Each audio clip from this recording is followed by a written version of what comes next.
बंदी छोड़ सतगुरु रामपाल जी परमेश्वर जी की जय हो।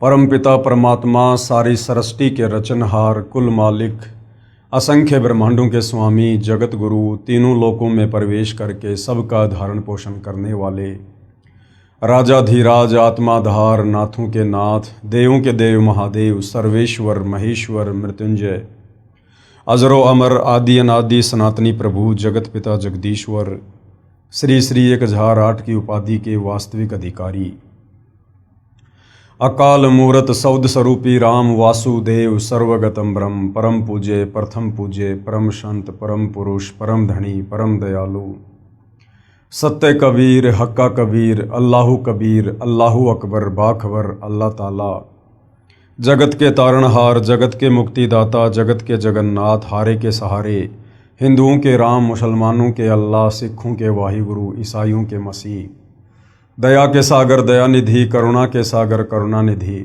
स्वयंभू परिभू, संकट मोचन, कष्ट हरण, मंगल करण, दुख भंजन, अविगत कबीर, निर्विकार निर्विषम परमात्मा, अलय अलेख सतगुरु, आदि अनादि सतगुरु, असली मर्यादा पुरुषोत्तम, असली राम, असली कृष्ण, असली घनश्याम, असली मुरारी, राजाओं के राजा, महाराजाओं के महाराजा, शहंशाहों के शहंशाह, सम्राटों के सम्राट, भगवानों के भगवान, अल्लाहों के अल्लाह, प्रभुओं के प्रभु, मसीहों के मसीह, सच्चे वाहिगुरु, बाबाओं के बाबा, पीरों के पीर, सेठों के सेठ, जगत सेठ, साड़सा सेठ, सर्वगुण संपन्न, अनंत कोटि कलाओं के स्वामी, अनंत कोटि ब्रह्मांडों के नायक, योगियों में महायोगी, ध्यानियों में महाध्यानी, सिद्धों में परम सिद्ध, ज्ञानियों में तत्व ज्ञानी, ब्रह्म ज्ञानी, महाज्ञानी, परम ज्ञानी, सर्वश्रेष्ठ ज्ञानी, विज्ञानी, युवा कबीर, समर्थ कबीर, असमवात, अमित ओजा, सच्चे रहनुमा, करीम अल्लाह, सुभान अल्लाह,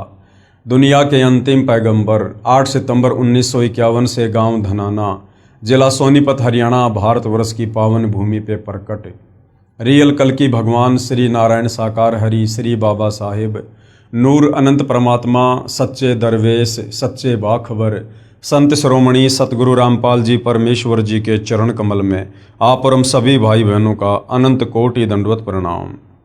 सत्साई भाई और बहनों, बहुत बड़ी दया, बहुत बड़ी मेहर पूज्य गुरुदेव भगवान की, परमेश्वर रामपाल जी की, जिनके विशेष आशीर्वाद से उन्हीं के द्वारा लिखित पवित्र पुस्तक ज्ञान गंगा के ऊपर वीडियो बनाने की श्रृंखला जारी है।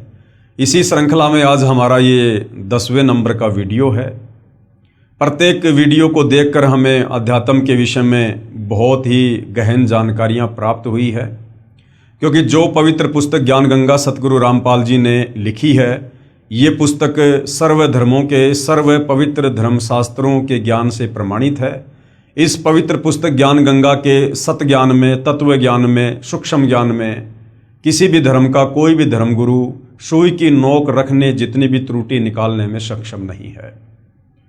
भाई और बहनों, वर्तमान में यदि इस पृथ्वी पर कहीं सतभक्ति है या शास्त्र अनुकूल साधना है तो केवल सतगुरु रामपाल जी परमेश्वर जी के चरणों में है।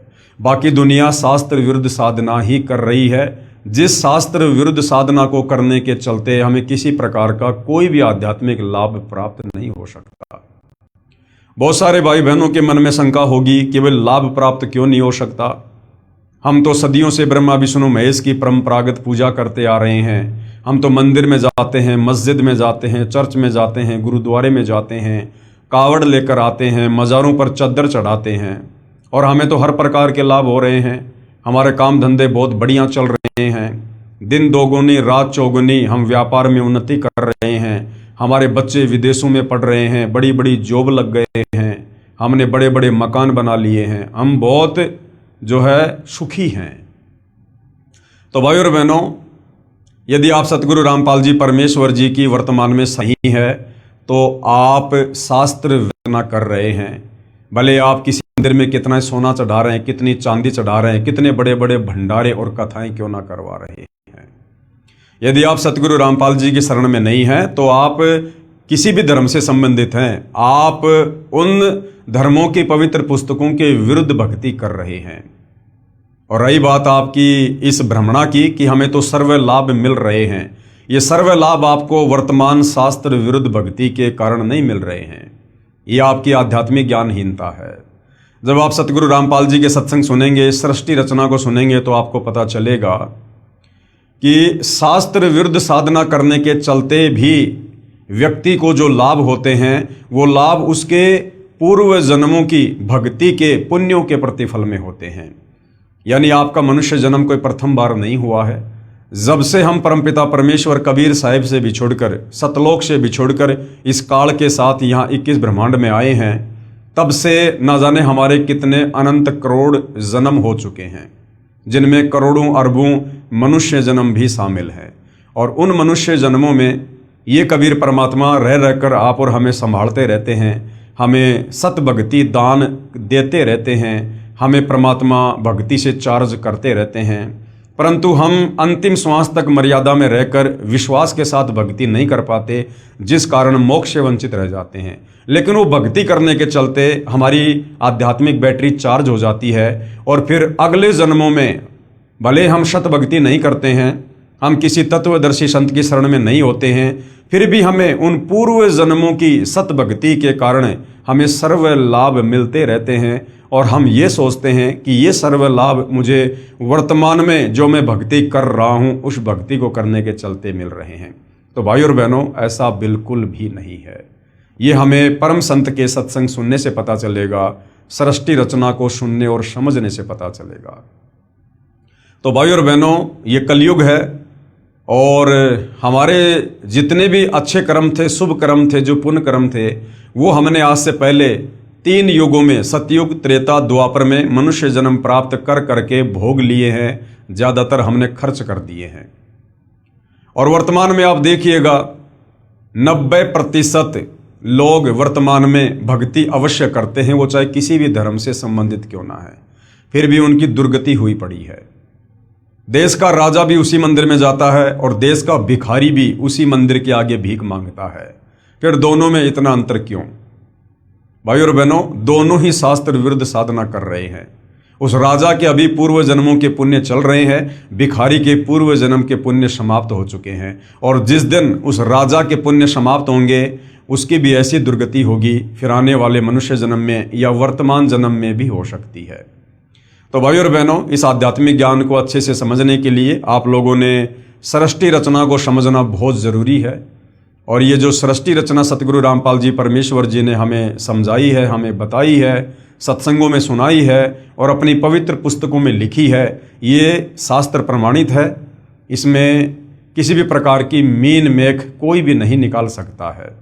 हाँ ठीक है, अपनी अज्ञानता और नादानी के चलते भले हम स्वीकार ना करें, परंतु सत्य सत्य ही होता है। तो भाई और बहनों, यदि आप आगे सत भक्ति रूपी चार्जर लगाना चाहते हैं और आने वाले समय में, क्योंकि आने वाला समय युग परिवर्तन का है और जब जब युग परिवर्तन होता है तब तब महाविनाश होता है, अच्छे अच्छे लोगों की ज़बरदस्त दुर्गति होती है। हम मई 2026 में जी रहे हैं और 2028 युग परिवर्तन का निर्धारित समय है। आने वाले 1.5 वर्षों में क्या से क्या होगा, शायद आप और हमने इसकी कल्पना भी नहीं की होगी। तो यदि आप युग परिवर्तन के दौरान उत्पन्न होने वाली समस्याओं से बचना चाहते हैं, अपने परिवार को बचाना चाहते हैं, तो सतगुरु रामपाल जी की शरण ही एकमात्र विकल्प है। और उसके लिए आपने पहले उनके ज्ञान को अच्छे से समझना होगा, सृष्टि रचना को समझना होगा, उनसे उपदेश प्राप्त करके मर्यादा में रह के भक्ति शुरू करनी होगी, तब आपका बचाव संभव है। तो भाई और बहनों, सतगुरु रामपाल जी से जुड़ने के लिए सबसे पहले ज्ञान समझना अति आवश्यक है और इस दिशा में हम सृष्टि रचना को समझ रहे हैं। सृष्टि रचना पर आज हमारा ये 4थे नंबर का वीडियो है और प्रत्येक वीडियो में हमने सृष्टि रचना के विषय में बहुत कुछ जाना है, बहुत कुछ समझा है। तो सृष्टि रचना की शुरुआत जब हमने की थी तो उसमें पूज्य गुरुदेव भगवान ने बताया कि सर्वप्रथम एक अनामी लोक था, जिसको अनामे लोक भी कहते हैं, जिसको अकय लोक भी कहते हैं। और उस अनामी लोक में, उस अकय लोक में कबीर परमात्मा जी अकेले ही रहा करते थे और कहीं कोई रचना नहीं थी। उसके बाद कबीर परमात्मा, जिनको सत्य पुरुष भी कहते हैं, अकाल मूर्त भी कहते हैं, शब्द स्वरूपी राम भी कहते हैं, ये उनके उपमात्मक नाम हैं। उस कबीर परमेश्वर ने एक विचार किया और नीचे के 3 अविनाशी लोकों की रचना की, अपनी वचन शक्ति से, अपनी शब्द शक्ति से।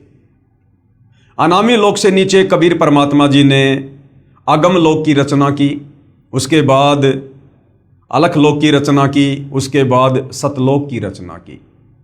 और इन तीनों लोकों में यानी अनामी लोक से नीचे जो तीन लोक हैं, अगम लोक, अलख लोक और सतलोक, इन तीनों लोकों में कबीर परमेश्वर अपना रूपांतरण करके खुद ही विराजमान होते हैं। उसके बाद सर्वप्रथम कबीर परमेश्वर जी ने सतलोक में सृष्टि की रचना करनी चाहिए। उसके लिए परमात्मा ने सबसे पहले अपने एक वचन से 16 द्वीपों की रचना की। उसके बाद अपने 16 शब्दों से, 16 वचनों से अपने 16 पुत्रों की रचना की और अपने प्रत्येक पुत्र को एक एक द्वीप में रहने का आदेश दिया। उसके बाद कबीर परमेश्वर जी ने अपने 12वें नंबर के पुत्र अचिंत से कहा कि बेटा अब आगे सतलोक में आप सृष्टि की रचना करो, मैं आपको वचन शक्ति देता हूं। अचिंत ने सृष्टि रचना में सहयोग के लिए एक आत्मा उत्पन्न की जिसको अक्षर पुरुष कहा जाता है, जिसको परब्रह्म भी कहा जाता है। वो अक्षर पुरुष सतलोक में बने एक मानसरोवर में जाकर सो गया और निंद्रा आ गई। काफी युगों तक वो निंद्रा से बाहर नहीं आया। अचिंत ने कबीर परमात्मा जी से प्रार्थना की कि परमात्मा, अक्षर पुरुष मानसरोवर में जाकर सो गया है, मेरी लाख कोशिशों के बावजूद भी वो बाहर नहीं आ रहा है और सृष्टि नहीं रची जा रही। तब कबीर परमेश्वर जी ने अपने पुत्र अचिंत से कहा कि बेटा आप सृष्टि रचना करने में सक्षम भी नहीं है, जिसका काम उसी को साजे और करे तो मूर्ख बाजे। कबीर परमेश्वर जी ने उस मानसरोवर के जल से थोड़ा जल लिया और एक अंडा बनाया अपनी वचन शक्ति से। उस अंडे में एक आत्मा प्रवेश की और मानसरोवर के जल में अंडा छोड़ दिया। अंडा मानसरोवर के जल में नीचे जाता है और अंडे की गड़गड़ाहट से अक्षर पुरुष की निंद्रा भंग होती है। नींद खुलते ही अक्षर पुरुष ने अंडे की ओर गुस्से से देखा, जिससे अंडा 2 भाग हो जाता है। जिसमें से जो आत्मा निकलती है उसको क्षर पुरुष का नाम दिया गया, उसको ज्योति निरंजन का नाम दिया गया। आगे चलकर वो काल कहलाया। कबीर परमेश्वर ने आकाशवाणी की कि ज्योति निरंजन और अक्षर पुरुष तुम दोनों बाहर आओ। दोनों आत्मा मानसरोवर से बाहर आती हैं। कबीर परमेश्वर के आदेश अनुसार वो दोनों आत्मा अचिंत के लोक में रहती हैं। काफी समय उपरांत क्षर पुरुष यानी ज्योति निरंजन के मन में ये विचार आया कि हमारे बाकी जो 15 भाई हैं वो सभी अलग अलग द्वीपों में रहते हैं और हम तीनों भाई एक ही द्वीप में रहते हैं।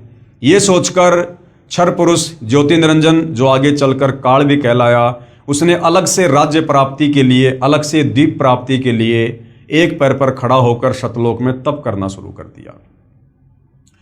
उससे पहले कबीर परमेश्वर जी ने और काफी आत्माओं की, असंख्य आत्माओं की सतलोक में उत्पत्ति कर दी थी और सभी को सर्व सुख प्रदान कर दिए थे।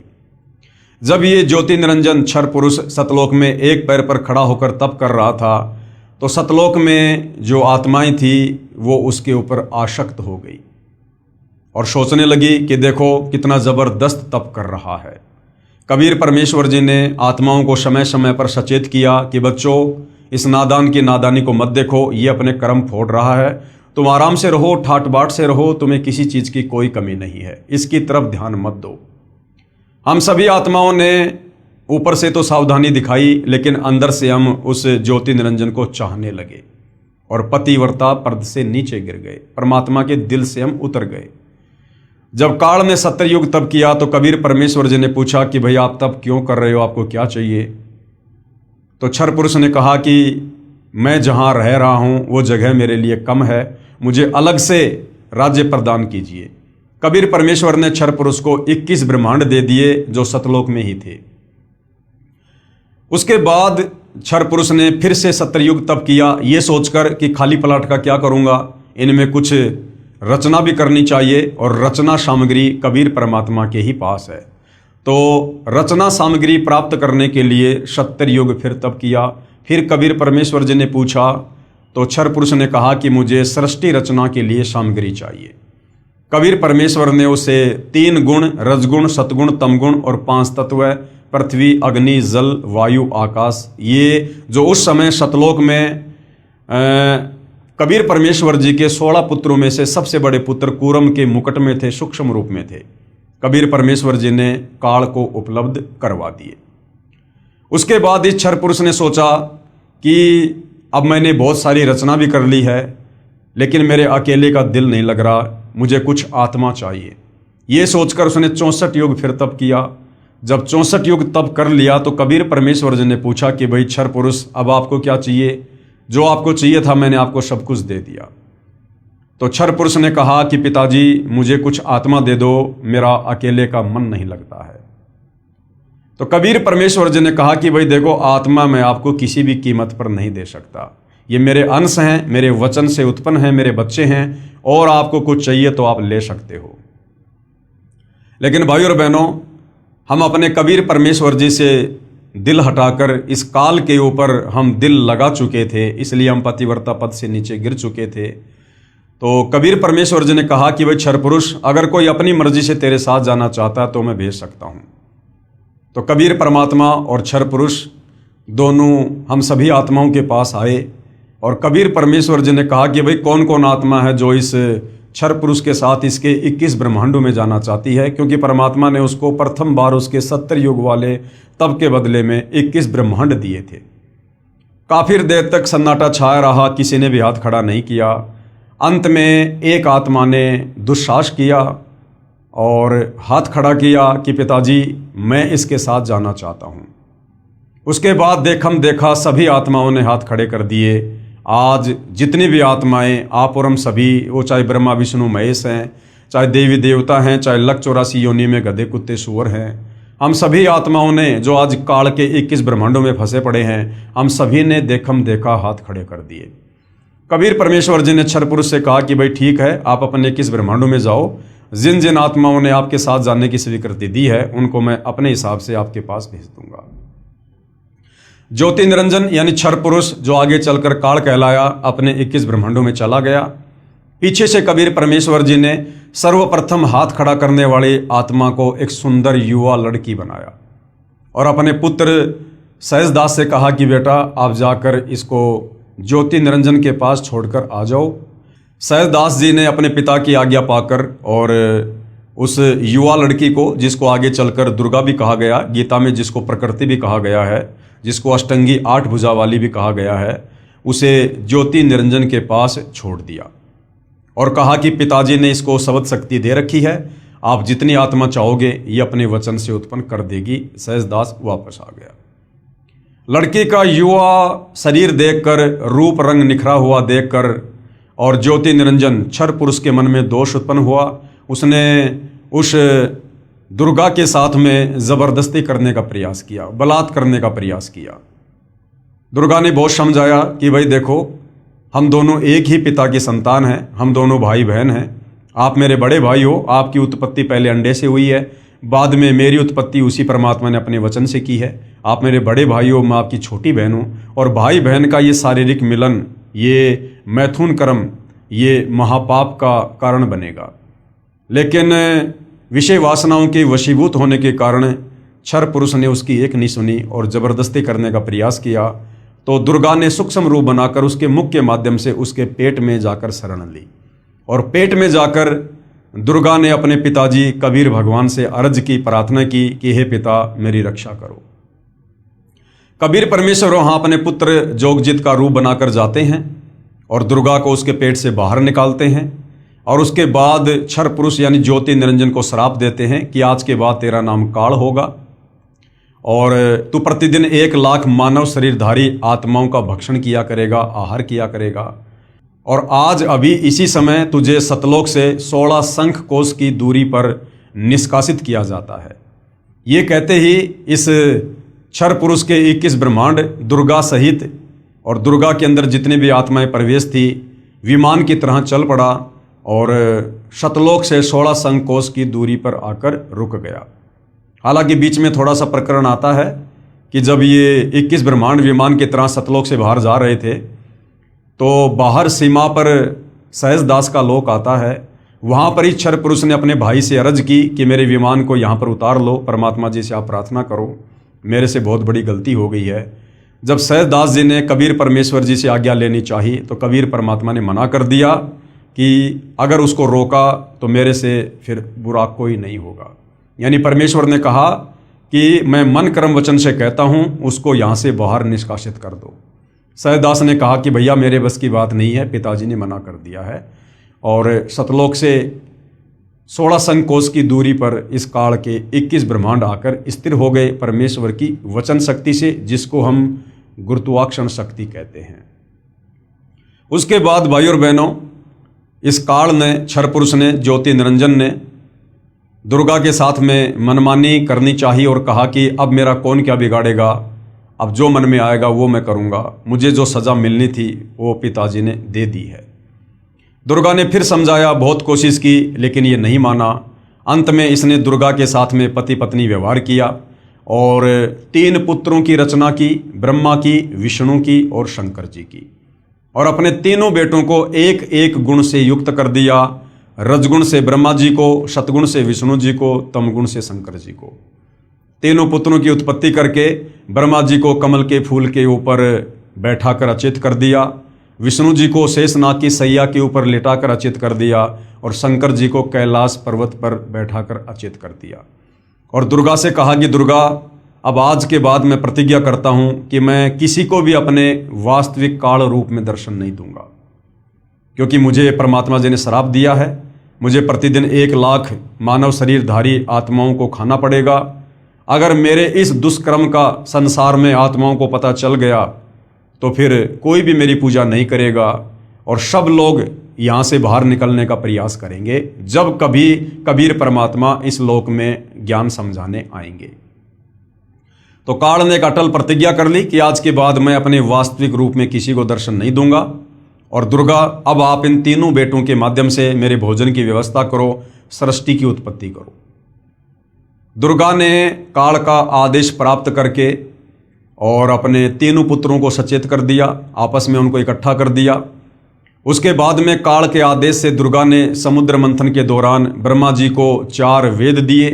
जब ब्रह्मा जी ने वेदों को पढ़ा तो वेदों से पता चला कि कोई ब्रह्म है जो साकार है, सशरीर है, तेजोमय शरीर है और साधना करने से वो मिलता है। उससे पहले दुर्गा कहा करती थी कि पुत्रों, मैं तुम्हारी माँ हूँ, मैं तुम्हारा पिता हूँ। लेकिन जब ब्रह्मा जी ने वेद पढ़े और वेदों में पढ़ा कि कोई परमात्मा अलग है, तो ब्रह्मा जी ने कहा कि माँ, वेदों में तो लिखा है कि ब्रह्म कोई और है, आप कह रही हो कि ब्रह्म मैं ही हूँ, मैं तुम्हारी माँ हूँ, मैं तुम्हारा पिता हूँ। तो दुर्गा ने सच बताना पड़ा और दुर्गा ने कहा कि बेटा, तुम्हारा पिता है लेकिन वो तुम्हें दर्शन नहीं देगा। ये बात सुनकर ब्रह्मा जी को अपनी माता की बातों पर अविश्वास हो गया और ब्रह्मा ने सोचा कि मैं अपने पिता के दर्शन करूंगा। ये सोचकर ब्रह्मा जी उत्तर दिशा की ओर चल दिए, जहां पर अंधेरा ही अंधेरा था। जाने से पहले दुर्गा ने कहा कि बेटा, अगर तुझे तेरे पिता ब्रह्म ने दर्शन नहीं दिए तो तू क्या करेगा? ब्रह्मा ने कहा कि मैं आपको अपनी शक्ल नहीं दिखाऊंगा। 4 युग तक ब्रह्मा जी ने ध्यान लगाया, परंतु काल यानी ब्रह्म ने उसको दर्शन नहीं दिए। उधर से काल ब्रह्म ने आकाशवाणी की कि दुर्गा, सृष्टि क्यों नहीं रची जा रही है? तो दुर्गा ने कहा कि आपका बड़ा बेटा ब्रह्मा आपकी खोज करने के लिए गया हुआ है। तो ब्रह्म ने कहा, यानी काल ने कहा कि उस ब्रह्मा को वापस बुलाओ, मैं दर्शन नहीं दूंगा। दुर्गा ने अपनी शब्द शक्ति से गायत्री नाम की एक लड़की उत्पन्न की और कहा कि अपने भाई ब्रह्मा को लेकर आओ किसी भी प्रकार से। गायत्री चली जाती है। ब्रह्मा जी समाधि में थे। गायत्री ने ध्यान से दुर्गा से जब बातचीत की, संवाद किया, तो दुर्गा ने कहा कि आप उसके पैर को हाथ लगाओ, उसके चरणों को स्पर्श करो। गायत्री ने ऐसा ही किया और ब्रह्मा जी का ध्यान भंग हुआ। ब्रह्मा जी ने कहा कि तू कौन उल्टा है जिसने मेरी समाधि भंग कर दी, मेरा ध्यान भंग कर दिया, मैं तुझे श्राप दूंगा। तो गायत्री ने कहा कि श्राप बाद में देना, पहले मेरी बात सुन लो। मुझे माता ने भेजा है तुम्हें वापस लाने के लिए, क्योंकि तुम्हारे बिना सृष्टि नहीं रची जा रही है। तो ब्रह्मा ने कहा कि भाई गायत्री, मैं वापस कैसे चलूं? मुझे पिताजी के दर्शन नहीं हुए और मैं तो प्रतिज्ञा करके आया था कि जब तक पिताजी के दर्शन नहीं होंगे मैं अपना मुंह नहीं दिखाऊंगा। गायत्री की मजबूरी थी ब्रह्मा को वापस लेकर जाना। तो गायत्री ने कहा कि आपको तो चलना पड़ेगा।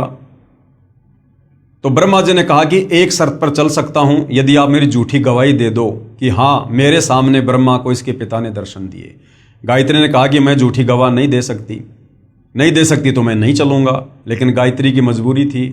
गायत्री ने सोचा कि अगर कल को मेरी बात झूठी हो गई तो मैं अकेली जो है माता के दंड का भागी बनूंगी। तो क्यों ना इस ब्रह्मा को भी बराबर का भागीदार बनाया जाए।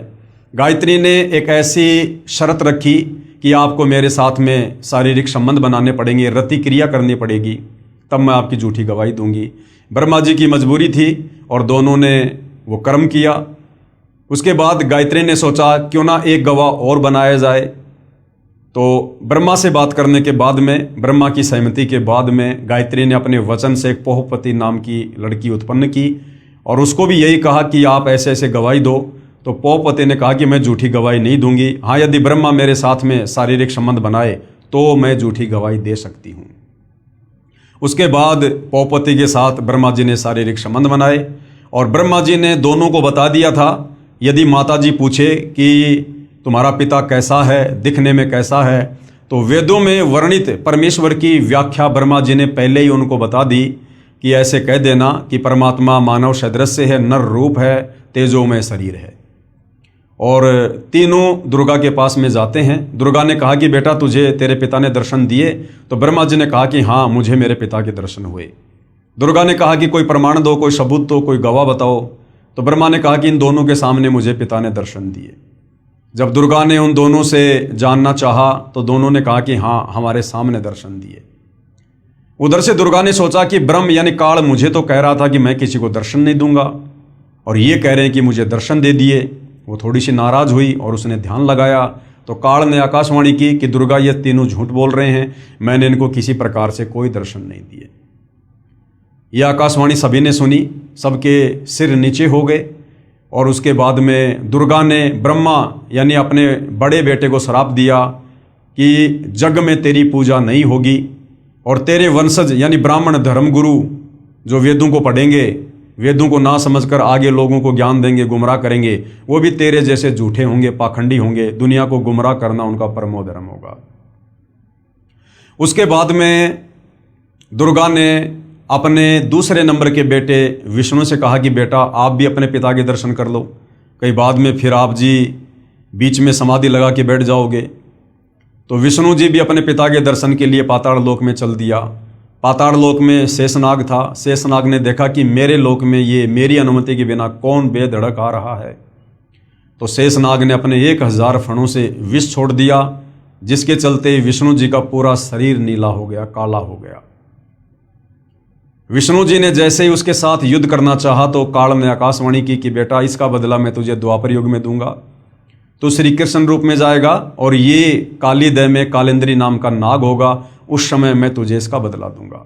विष्णु जी वापस आ गए, अपनी माँ को आके सब कुछ सच सच बता दिया कि मुझे मेरे पिता के दर्शन नहीं हुए। दुर्गा बड़ी प्रसन्न हुई और कहा बेटा तू सतवादी होगा और जग में तेरी पूजा होगी।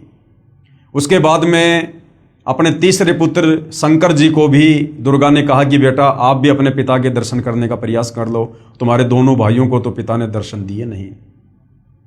शंकर जी इस मामले में थोड़े समझदार निकले। उन्होंने कहा कि माता जब मेरे दोनों बड़े भाइयों को मेरे पिता ने दर्शन नहीं दिए तो फिर मैं व्यर्थ में क्यों प्रयास करूं।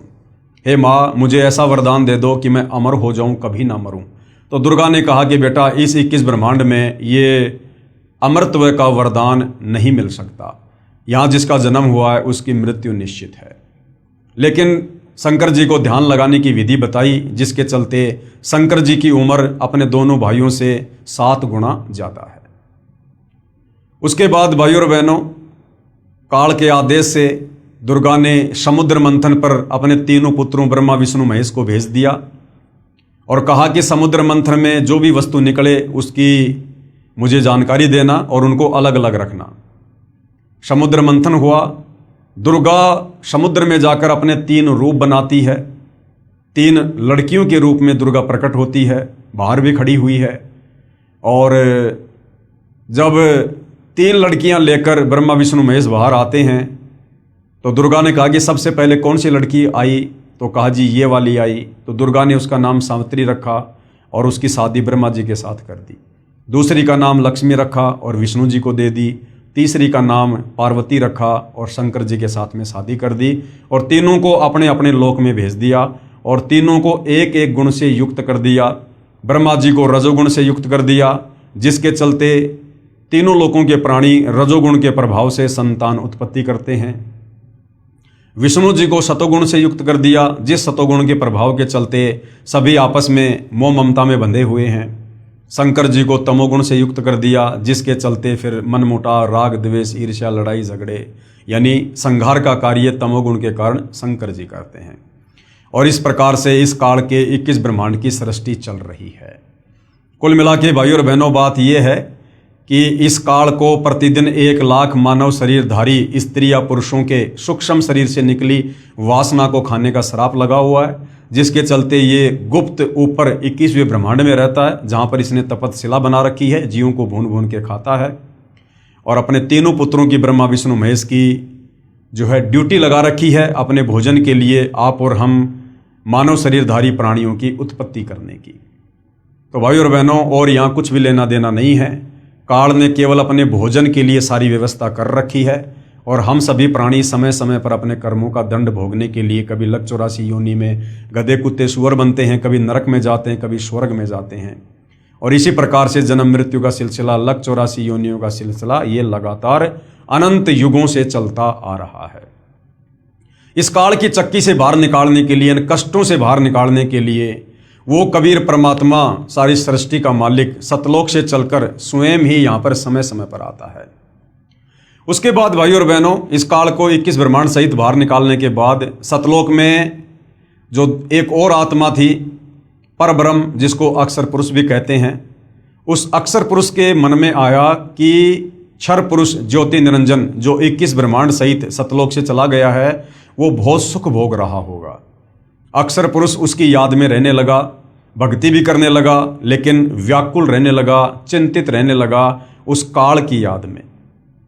और भी बहुत सारी आत्माएं जो सतलोक में थी, वो आत्माएं भी ये सोचकर कि काल ब्रह्म के साथ जितनी भी आत्मा उसके 21 ब्रह्मांड में गई हैं, वो तो बड़े सुख भोग रही होंगी। ये सोचकर उनके मन में भी दोष आ गया कि काश हम भी चले जाते तो हम भी ना जाने क्या क्या सुख भोगते, जबकि यहाँ हम लोग गधे कुत्ते सुअर बनकर टट्टी खा रहे हैं, लैट्रिन खा रहे हैं, नरक का कष्ट भोग रहे हैं, जन्म मृत्यु के चक्कर में हैं, अकाल मृत्यु मर रहे हैं, गरीबी में, भिखारीपन में, दारिद्र्य में जी रहे हैं। तो बाकी जितने भी आत्माओं के मन में दोष आया और अक्षर पुरुष के मन में दोष आया, उसके चलते वो भी पतिव्रता पद से नीचे गिर गए। कबीर परमेश्वर ने उनको भी सतलोक से बाहर करना जरूरी था। और फिर ठीक उसी प्रकार से कबीर परमेश्वर जी ने अक्षर पुरुष को यानी परब्रह्म को भी 7 शंख ब्रह्मांड दे दिए। और सर्वप्रथम अक्षर पुरुष के साथ उसके 7 शंख ब्रह्मांडों में जाने के लिए जिस आत्मा ने स्वीकृति दी, उसकी एक युवा लड़की बना दी, जिसका नाम ईश्वरी माया रखा।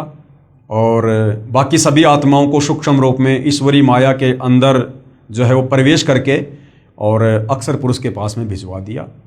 लेकिन अक्षर पुरुष ने और ईश्वरी माया ने वो गलती नहीं की जो गलती काल और दुर्गा ने सतलोक में की थी, जबरदस्ती शारीरिक संबंध बनाने की। यानी शारीरिक संबंध बनाने का प्रयास किया लेकिन सफल नहीं हो पाए। लेकिन अक्षर पुरुष ने ईश्वरी माया की सहमति से अपने नाखूनों से उसको स्त्री इंद्री लगाई और मैथुन क्रिया की, जिसके चलते अक्षर पुरुष के लोक में जीवों को भूनकर नहीं खाया जाता है, जीवों को जो है वो तपतशिला का कष्ट नहीं दिया जाता है। बाकी सारे के सारे कष्ट जो 21 ब्रह्मांड में हैं, काल के लोक में हैं, जैसे जन्म और मृत्यु, लक 84 योनियों का कष्ट, नरक का कष्ट, ये जो का त्यों अक्षर पुरुष के लोक में भी आत्माओं को दिया जाता है। तो भाइयों और बहनों, इस प्रकार से कबीर परमेश्वर जी ने 7 शंख ब्रह्मांड अक्षर पुरुष को और 21 ब्रह्मांड इस काल को देकर सतलोक से निष्कासित किया।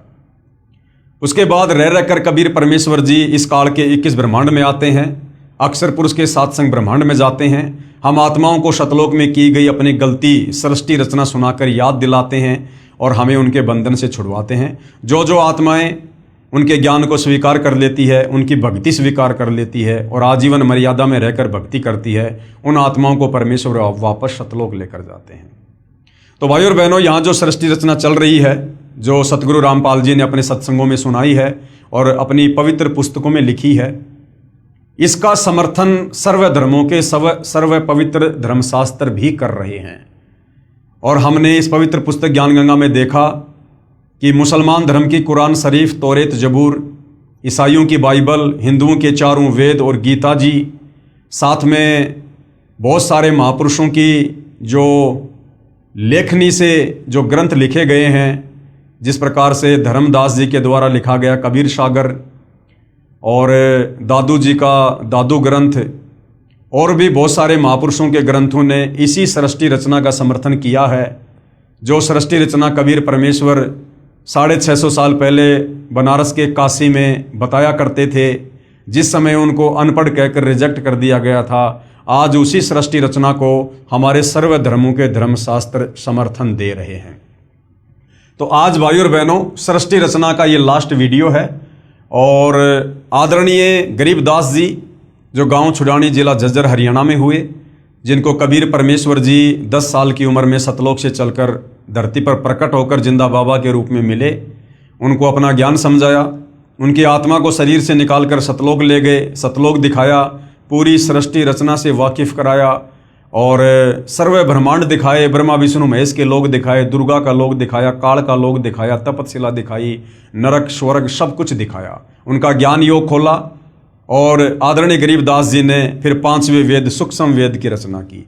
तो आज कबीर परमेश्वर जी ने जो सृष्टि रचना हमें बताई है, समझाई है, जो समय समय पर चारों युगों में बताते रहते हैं, आदरणीय गरीबदास जी जो लगभग 300 साल पहले गांव छुड़ानी जिला झज्जर हरियाणा में हुए थे, उनके द्वारा लिखित ग्रंथ सदग्रंथ साहिब में, जिसमें 24,000 वाणियाँ हैं, विश्व की सभी भाषाओं के शब्दों का समावेश है, जिसको सदग्रंथ साहिब भी कहते हैं, 5वां वेद सूक्ष्म वेद भी कहते हैं, उसमें सृष्टि रचना का ज्यों का त्यों प्रमाण है। अब हम पढ़ेंगे, देखेंगे, ताकि हमें पूर्ण विश्वास हो जाए कि सतगुरु रामपाल जी ने हमें जो सृष्टि रचना बताई है वो ज्यों की त्यों है और हमने उस पर विश्वास करना चाहिए और उनसे उपदेश लेकर अपनी आत्मा का कल्याण करवाना चाहिए। आदरणीय गरीबदास साहिब जी की अमृतवाणी में सृष्टि रचना का प्रमाण। आदि रमेणी सदग्रंथ पेज नंबर 690 से 692 तक। आदि रमेणी अदली सारा जा दिन होते धुंधुकारा, यानी जब कबीर परमात्मा केवल अनामी लोक में अकेले थे, उस समय और बाकी कहीं कुछ भी नहीं था। ना ये सातसंग ब्रह्मांड थे अक्षर पुरुष के, ना काल के 21 ब्रह्मांड थे, ना नीचे का कोई अगम लोक था, ना कोई अलख लोक था, ना कोई सतलोक था। सत्य पुरुष कीन्या प्रकाशा हम होते तकत कबीर खवाशा। उसके बाद सत्य पुरुष कबीर साहिब ने ही पूरी सारी जो है वो रचना की और आदरणीय गरीबदास जी कहते हैं कि उस समय हम कबीर परमात्मा जी के दरबार में नौकर थे। यानी भाइयों और बहनों, जब हम भक्ति मार्ग में आगे बढ़ेंगे तो हमें पता चलेगा कि आदरणीय गरीबदास जी की भूमिका, एक भगत की भूमिका भी कबीर परमात्मा ने इस अध्यात्म को समझाने के लिए और 5वें वेद सूक्ष्म वेद सदग्रंथ साहिब की रचना करवाने के लिए खुद ही भूमिका की थी। मन मोहिनी सिरजी माया सत्य पुरुष एक ख्याल बनाया। मन मोहिनी सिरजी माया, यानी सतलोक में कबीर परमेश्वर जी ने जब ये काल तप कर रहा था, 21 ब्रह्मांड दे दिए थे, तो सबसे पहले 21 ब्रह्मांड में जाने के लिए जिस आत्मा ने हाथ खड़ा किया था, कबीर परमात्मा ने एक सुंदर युवा मनमोहिनी लड़की का रूप उसको दिया, जिसको माया भी कहते हैं, दुर्गा भी कहते हैं, और वो काल के पास में परमात्मा ने भेजी थी। तो कहते हैं मन मोहिनी सिरजी माया और सत्य पुरुष एक ख्याल बनाया। धर्मराय सिरजे दरबानी 64 जुग तब सेवा ठानी। और इस धर्मराय यानी काल की उत्पत्ति भी परमात्मा ने अंडे से की थी और उसके 64 युग के बदले में कबीर परमेश्वर ने उसको आत्माएं दी थी। पुरुष पृथ्वी जाकू दीनी, यानी 21 ब्रह्मांड परमात्मा ने उसको दिए। राज करो देवा आधीनी, और कबीर परमेश्वर जी ने कहा कि आधीनी के साथ में सत का राज करना। ब्रह्मांड 21 राज तुम दीन्या, मन की इच्छा सब जुग लीन्या। माया मूल रूप एक छाजा, और मोही लिए जिन धर्म राजा। यानी जो युवा लड़की कबीर परमेश्वर जी ने बनाकर क्षर पुरुष के पास भेजी थी, उसका युवा रूप देखकर काल वासना से प्रेरित हो गया, यानी धर्मराज को कामदेव ने मोह लिया। धर्म का मन, यानी उस काल का मन चंचल चितधारा, मन माया का रूप विचारा। दुर्गा का सुंदर रूप देखकर ये काल जो है क्षरपुरुष जो है डगमग हो गया। चंचल चेरी चपल चिरागा, याके परसे सरबस जागा। धर्मराय कीन्या मन का भागी, विषय वासना संग से जागी। आदि पुरुष अदली अनुरागी, धर्मराय दिया दिल से त्यागी। उस मंद कर्म को करने के चलते, यानी दुर्गा के साथ में जो जबरदस्ती काल ने करनी चाहिए, उसके चलते कबीर परमात्मा ने धर्मराय यानी क्षर पुरुष को, काल को दिल से त्याग दिया। पुरुष लोक से दिया ढहाई, यानी सतलोक से बाहर निकाल दिया। अगम दीप चली आए भाई। सहज दास जिस दीप रहनता।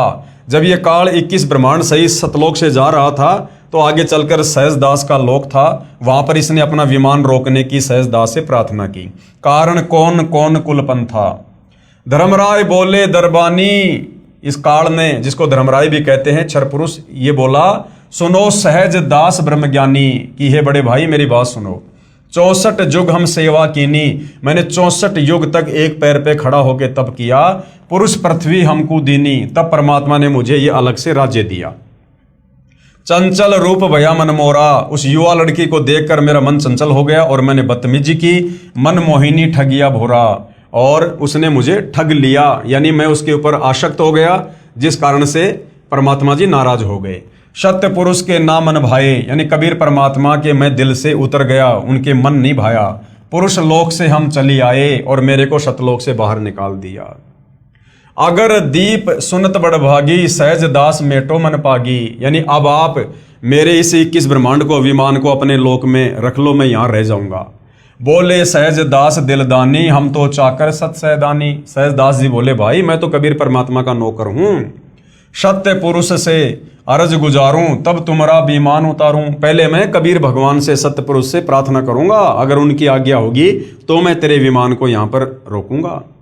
सहज दास को किया पियाना, सहज दास कबीर परमेश्वर जी के पास में गए, सत्य लोक लिया परवाना, यानी सतलोक के लिए चल दिए। सत्य पुरुष साहिब सरभंगी, अविगत अदली अचल अभंगी, यानी कबीर परमेश्वर की उन्होंने तरह तरह से महिमा की। धर्मराय तुमरा दरबानी, कि एक वो क्षर पुरुष, वो धर्मराय आपके दरबार का नौकर, अगर दीप चली गए प्राणी। कौन हुक्म अदली एक साचा, हे कबीर परमात्मा मेरे लिए क्या आदेश है, उसके विमान को रोकना है या नहीं रोकना है। विषय लोक जा तीन्यू बाचा, कबीर परमात्मा ने कहा कि उसको विषय लोक में जाने दो, उसको यहां से बाहर निकलने दो। तीन्यू बाचा यानी मन कर्म वचन से कहता हूं, उसको यहां से निकालो। सहज विमान चले अधिकाई, छिन में अगर दीप चली आई। सहज दास पल भर में वहां से वापस आ गया। हम तो अर्ज करी अनुरागी, कि भाई ज्योति निरंजन मैंने तो सत्य पुरुष से अर्ज की थी तुम विषय लोक जाओ बड़भागी, लेकिन परमात्मा ने मना कर दिया तुम विषय लोक में जाओ। धर्मराय के चले विमाना, और 21 ब्रह्मांड विमान की तरह वहां से चल पड़े। मान सरोवर आए प्राणा, उसके बाद सतलोक में एक मान सरोवर है, वहां पर वो विमान आया। मान सरोवर रहन न पाए, काल ने वहां पर रहने की कोशिश की लेकिन परमात्मा ने वहां भी नहीं रहने दिया। दरे कबीरा थाना लाए, वहां पर कबीर परमात्मा खुद ही बैठे हुए थे। बंकनाल की विस्मी बाटी, तहां कबीरा रोकी घाटी। इन पांचों मिल जगत बंधाना, लख 84 जीव संताना। उसके बाद भाइयों और बहनों आगे की जो सृष्टि है उसका आपको ज्ञान है ही, कि किस प्रकार से इस काल ने अपने भोजन के लिए और दुर्गा से अपने 3 पुत्रों की रचना की, तीनों को एक एक गुण से युक्त कर दिया, और हम जीवों की उत्पत्ति और संहार करवा के किस प्रकार से ये काल अपनी 21 ब्रह्मांड की सृष्टि चला रहा है। तो कहते हैं इन पांचों मिल जगत बंधाना, इन पांचों यानी काल, दुर्गा और तीनों इनके बेटे ब्रह्मा विष्णु महेश, इन पांचों ने मिलकर पूरे संसार को मूर्ख बना रखा है। सबको कर्म बंधन में लख 84 में जन्म मरण में बांध रखा है। इन पांचों मिल जगत बंधाना, लख 84 जीव संताना, लख 84 में जीवों को यातना दे रहे हैं। ब्रह्मा विष्णु महेश और माया धर्मराय का राज पठाया। ये ब्रह्मा विष्णु और महेश और इनकी माता माया, ये दुर्गा, ये चारों मिलकर ये धर्मराय यानी काल के राज्य को चला रहे हैं। यो खोकापुर झूठी बाजी, ये काल का 21 ब्रह्मांड, इसको खोकापुर कहा गया है। और भिस्त बैकुंठ दगासी साजी, और इसने जो नरक सुरग बना रखे ना केवल हमारे को धोखा देने के लिए। कृत्रिम जीव बुलाने भाई, निज घर की तो खबर न पाई, और हमारे को एक कृत्रिम जीव बना दिया। आत्माओं के ऊपर ये चोला लगा के हमारे को जन्मने और मरने वाले जीवों की संज्ञा में ला के खड़ा कर दिया। और निज घर की तो खबर न पाई, और हमारा जो वास्तव में जो घर है सतलोक, उसकी अब किसी को खबर नहीं लगने देता कि तुम कहाँ से आए थे, क्यों आए थे, क्या तुमने गलती करी थी जिस कारण से तुम यहाँ पर फंसे पड़े हो, इसकी खबर नहीं लगने दे रहा। 1.25 लाख उपजे नित हंसा, 1.25 लाख जीवों की उत्पत्ति दुर्गा काल के लिए रोजाना करती है।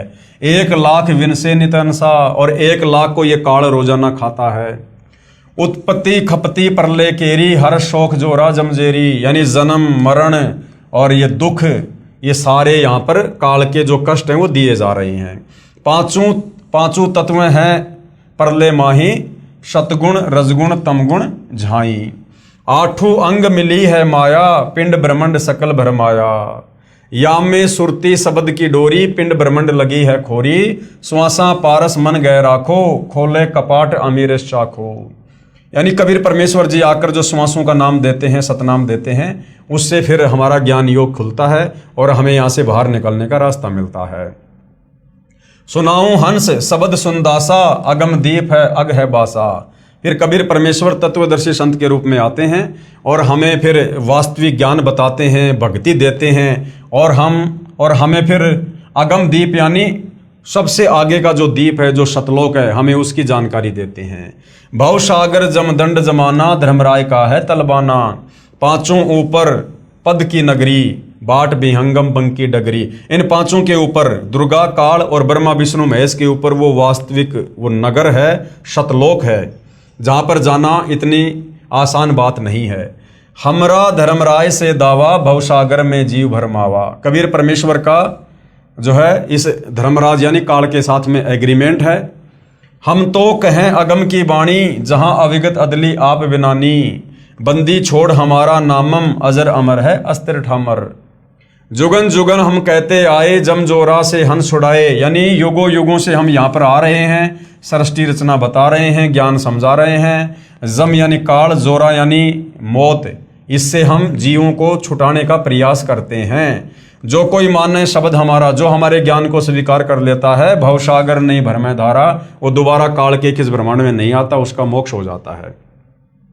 या में सुरती शब्द का लेखा, तन अंदर मन कहो किन देखा। दास गरीब अगम की वाणी, खोजा हंसा शब्द सैदानी।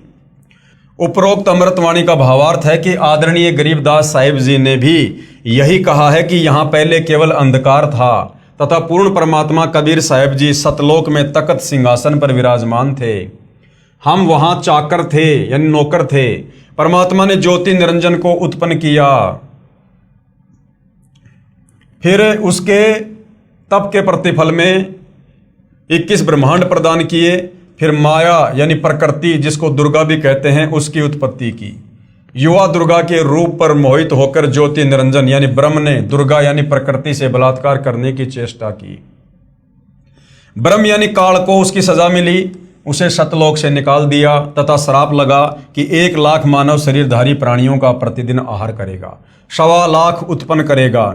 यहाँ सभी प्राणी जन्म मृत्यु का कष्ट उठा रहे हैं। यदि कोई पूर्ण परमात्मा का वास्तविक शब्द, सच्चा नाम जाप मंत्र हमारे से प्राप्त करेगा, उसको काल की बंद से छुड़वा देंगे। हमारा बंदी छोड़ नाम है, यानी जो काल के कर्म बंधनों से छुड़वा दे, सतलोक में भेज दे, उसको कहते हैं बंदी छोड़। आदरणीय गरीबदास जी अपने गुरु व प्रभु कबीर परमात्मा के आधार पर कह रहे हैं कि सच्चे मंत्र अर्थात सतनाम व सार शब्द की प्राप्ति कर लो, पूर्ण मोक्ष हो जाएगा। नहीं तो नकली नामदाता संतों व महंतों की मीठी मीठी बातों में फंसकर शास्त्र विधि रहित साधना करके काल जाल में रह जाओगे, फिर कष्ट पर कष्ट उठाओगे। कहने का मतलब भाई और बहनों, हमें सृष्टि रचना पर विश्वास हो, इसके लिए महापुरुषों की जो है ये बातें बताई जा रही हैं। तो आदरणीय गरीबदास जी के सदग्रंथ साहिब में भी सृष्टि रचना का ज्यों का त्यों प्रमाण है। संत गरीबदास जी कृत अमर ग्रंथ के अध्याय हंस परमहंस की कथा की वाणी नंबर 37 और 43 में क्या कहा गया है सृष्टि रचना को लेकर। माया आदि निरंजन भाई और अपने जाए आपे खाई। ये दुर्गा, ये माया, ये खुद ही पैदा करती है और खुद ही ये काल के पास में भोजन के लिए भेज देती है। यानी कहने का मतलब है भाई और बहनों, ये खुद ही पैदा करते हैं। ये काल और दुर्गा, ब्रह्मा विष्णु महेश को भी पैदा किया, फिर उसके बाद आप और हम सभी जीवों को पैदा किया। यानी हम सब यहाँ 21 ब्रह्मांड में काल और दुर्गा की संतान हैं, इसी से उत्पन्न हैं। और ये फिर सबको तपस्या पे भून भून के खाते हैं सबको। एक सत्संग में गुरुदेव ने बताया कि ये दुर्गा भी, ये दुर्गा और काल ये दोनों जीवों को खाते हैं, दोनों के दोनों। क्योंकि मालिक ने बताया जब घर में भोजन बनता है तो पत्नी भी खाती है। तो ये काल की 21 ब्रह्मांड की जो सृष्टि है, उसके जो घटिया नियम हैं, जो कर्म हैं, उसके बारे में बताया जा रहा है, ताकि हमारी आस्था यहाँ से हटे कि ये माया यानी दुर्गा और ये निरंजन यानी काल, ये दोनों हमें उत्पन्न करते हैं जीवों को और दोनों ही खाते हैं। ब्रह्मा विष्णु महेश चेला, ओम सोहम का है खेला। शिखर शून्य में धर्म अन्यायी, जिन शक्ति डायन महल पठाई। शिखर शून्य में यानी 21वें ब्रह्मांड के टॉप मोस्ट पैलेस पर, उस ब्रह्मलोक में शिखर शून्य में सबसे ऊपर 21 ब्रह्मांड में ये धर्म यानी ये काल अन्यायी रहता है, जिन शक्ति डायन महल पठाई, और जिसने दुर्गा को यहाँ पर जीवों की उत्पत्ति और जो है प्रलय के लिए यहाँ पर एक जिम्मेदारी दे रखी, एक नौकरी दे रखी है।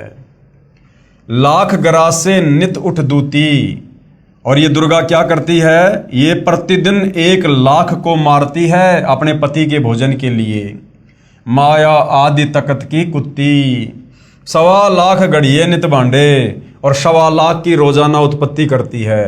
हंसा उत्पत्ति प्रलय डांडे, ये तीनों चेला बटपारी, ये ब्रह्मा विष्णु महेश, ये इन तीनों को इस काल का चेला कहा है। ये तीनों काल के बेटे हैं, उसके लिए भोजन तैयार करते हैं। ये तीनों चेला बटपारी सिरजे पुरुषा सिरजे नारी, जो रजोगुण के प्रभाव से जो है स्त्री और पुरुषों की उत्पत्ति करते हैं और फिर अपने पिता के लिए भोजन तैयार करते हैं।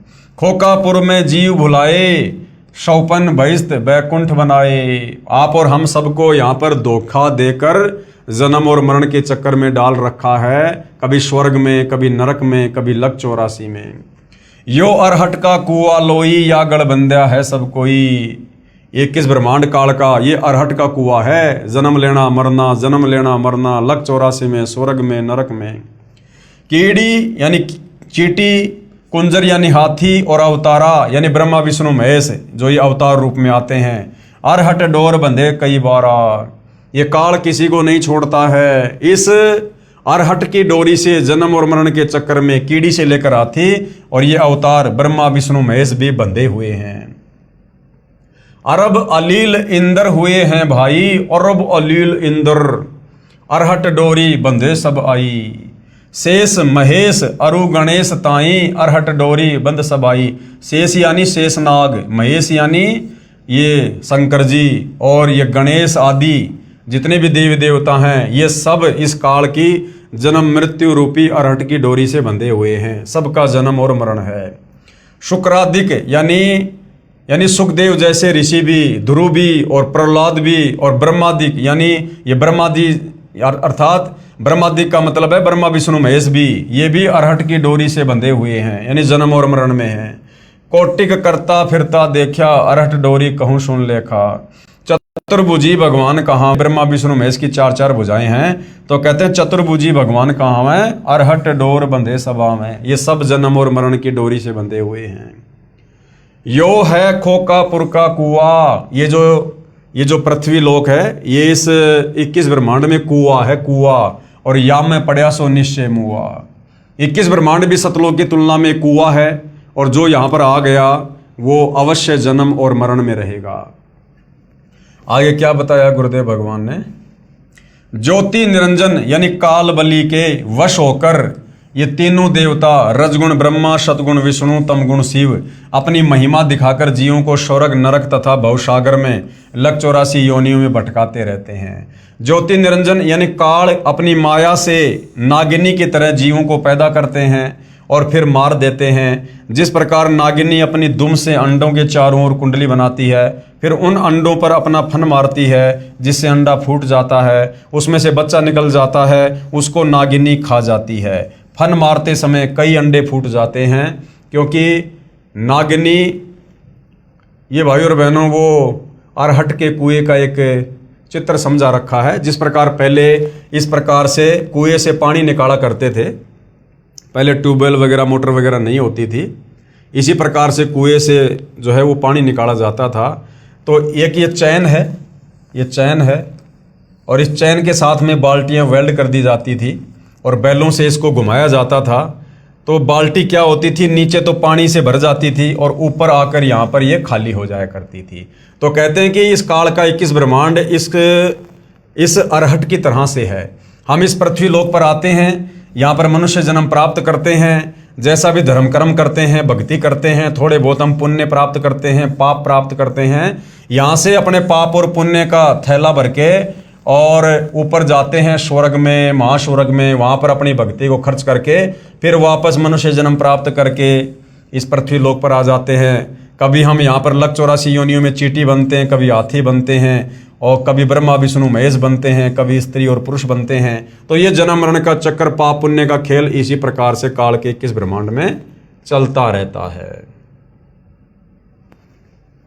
आगे क्या बताया है? उस नागिनी के बहुत सारे अंडे होते हैं, जो अंडे फूटते हैं उनमें से बच्चे निकलते हैं। यदि कोई बच्चा कुंडली यानी सर्प की दुम का घेरा से बाहर निकल जाता है तो वह बच्चा बच जाता है, नहीं तो कुंडली में वह नागिनी छोड़ती नहीं है। जितने बच्चे उस कुंडली के अंदर होते हैं उन सबको खा जाती है। जो साधक यानी जो भगत ब्रह्म यानी काल ब्रह्म यानी ज्योति निरंजन और देवी दुर्गा तथा ब्रह्मा विष्णु शिव तथा अन्य देवताओं तक की भक्ति करते हैं, वे काल ब्रह्म रूपी नागिनी के घेरे यानी जन्म मरण के चक्कर में काल रोक में रह जाते हैं, जिनको काल ज्योति निरंजन खाता है। यानी काल की भक्ति यानी गीता जी में जो ब्रह्म भक्ति बताई है, जिसका ओम मंत्र है, चाहे तो ये ब्रह्म की भक्ति कर लो, चाहे दुर्गा की कर लो, चाहे ब्रह्मा विष्णु महेश की भक्ति कर लो, चाहे नीचे के देवी देवताओं की भक्ति कर लो, ये 21 ब्रह्मांड की भक्ति है। इस भक्ति से हम बाहर नहीं निकल सकते, जन्म मरण के चक्कर में रहेंगे और काल हर बार हमें तपशिला पर भून भून के इसी प्रकार से खाएगा। माया काली नागिनी अपने जाए खात और कुंडली में छोड़े नहीं, 100 बातों की बात। इसी प्रकार ये काल बलि का जाल है, इस काल का जाल है। निरंजन तक की भक्ति पूरे संत से नाम लेकर करेंगे तो भी इस निरंजन की कुंडली 21 ब्रह्मांड से बाहर नहीं निकल सकते। अगर आप सतगुरु रामपाल जी से केवल इस काल तक की भक्ति लेकर भक्ति करोगे, केवल ओम नाम की भक्ति करोगे, प्रथम मंत्र लोगे, तो भी आप इसके जन्म और मरण के चक्कर से बाहर नहीं निकल सकते। हाँ, यदि आपने सतगुरु रामपाल जी से, तत्वदर्शी संत से अगर भक्ति का पूरा कोर्स ले लिया, प्रथम मंत्र प्राप्त कर लिया जिसमें काल ब्रह्मा विष्णु महेश और दुर्गा सबके मंत्र हैं, उसके बाद यदि आपने शतनाम भी प्राप्त कर लिया और तीसरा मंत्र सार नाम प्राप्त कर लिया और फिर सार शब्द आपको प्राप्त हुआ, तो आप इस काल के अरहट के कुएं से, जन्म मरण के चक्कर से बाहर निकल सकते हैं। स्वयं ब्रह्मा विष्णु महेश आदि माया शेरा वाली भी निरंजन की कुंडली में है, यानी ब्रह्मा विष्णु महेश को भी ये काल बलि तपशिला पर भून भून के खाता है। ये बेचारे अवतार धार कर आते हैं और जन्म मृत्यु का चक्कर काटते रहते हैं। इसलिए विचार करें, सोहम जाप जो कि ध्रुव और प्रहलाद व सुखदेव ऋषि ने जपा, वह भी पार नहीं हुए, क्योंकि श्री विष्णु पुराण के प्रथम अंश के अध्याय 12 के श्लोक नंबर 93 में पेज नंबर 51 पर लिखा है कि ध्रुव केवल एक कल्प अर्थात 1000 चतुर्युग तक ही मुक्त है, इसलिए काल लोक में ही रहे तथा ओम नमः भागवते वासुदेवाय मंत्र का जाप करने वाले भगत भी श्री कृष्ण तक की भक्ति कर रहे हैं, वे भी 84 लाख योनियों के चक्कर काटने से नहीं बच सकते। यह परम पूज्य कबीर साहिब जी व आदरणीय गरीबदास साहिब जी महाराज की वाणी प्रत्यक्ष प्रमाण देती है। कहने का मतलब भाई और बहनों, आदरणीय गरीबदास जी महाराज जी ने भी बिल्कुल क्लियर कर दिया है कि भैया जब तक आपको तत्वदर्शी संत नहीं मिलता है, और तत्वदर्शी संत की भूमिका निभाने के लिए कबीर परमात्मा सत्य पुरुष सतलोक से चलकर खुद ही आते हैं, और जब आप तत्वदर्शी संत की शरण में आ जाओगे, उनके बताए अनुसार उनसे उपदेश प्राप्त करके मर्यादा में रहकर आजीवन भक्ति करोगे, तब कहीं जाकर आप इस काल के 21 ब्रह्मांड से, इस जेल से निकलकर अमरधाम सचखंड सतलोक में जा सकते हो। और जब तक आप सतलोक में नहीं जाओगे, क्योंकि बाकी जितने भी संत महात्मा आचार्य शंकराचार्य किसी भी धर्म के मुल्ला मौलवी पादरी हैं, वो सब के सब शास्त्र विरुद्ध साधना ही करते हैं, काल के जाल में बने रहने वाली साधना ही करते हैं। उनकी भक्ति साधना में आप चाहे कितना जप कर लो, कितने मंत्र जाप कर लो, कितना दान धर्म कर लो, कितने ही भंडारे कर लो, कितना ही कुछ कर लो, आप काल के जाल में ही रहोगे। अनंत कोटि अवतार हैं माया के गोविंद, करता हो अवतरे बहुर पड़े जग फंद। अनंत कोटि अवतार हैं, यानी ब्रह्मा विष्णु महेश के करोड़ों अवतार हो चुके हैं। ये सब माया के गोविंद हैं, यानी माया के अधीन है, इस दुर्गा और काल के अधीन है। और करता हो अवतरे रामकृष्ण रूप में, ये यहाँ पर जो है ये करतार बन के आते हैं, भगवान बन के, और अंत में इनकी दुर्गति होती है, बहुर पड़े जमफंद, वापस फिर ये काल के जाल में फंसे रहते हैं। जिस प्रकार त्रेता युग में श्री रामचंद्र जी की अंत में कैसे मृत्यु हुई, वो इतने दुखी हो गए, इतने दुखी हो गए, उनकी पत्नी धरती में समा गई, उनके बच्चे उनके विरोधी हो गए, और अंत में श्री रामचंद्र जी ने सरयू नदी में आत्महत्या करनी पड़ी, जिसको हम समाधि कहते हैं कि जिंदा समाधि ले ली, जल समाधि ले ली।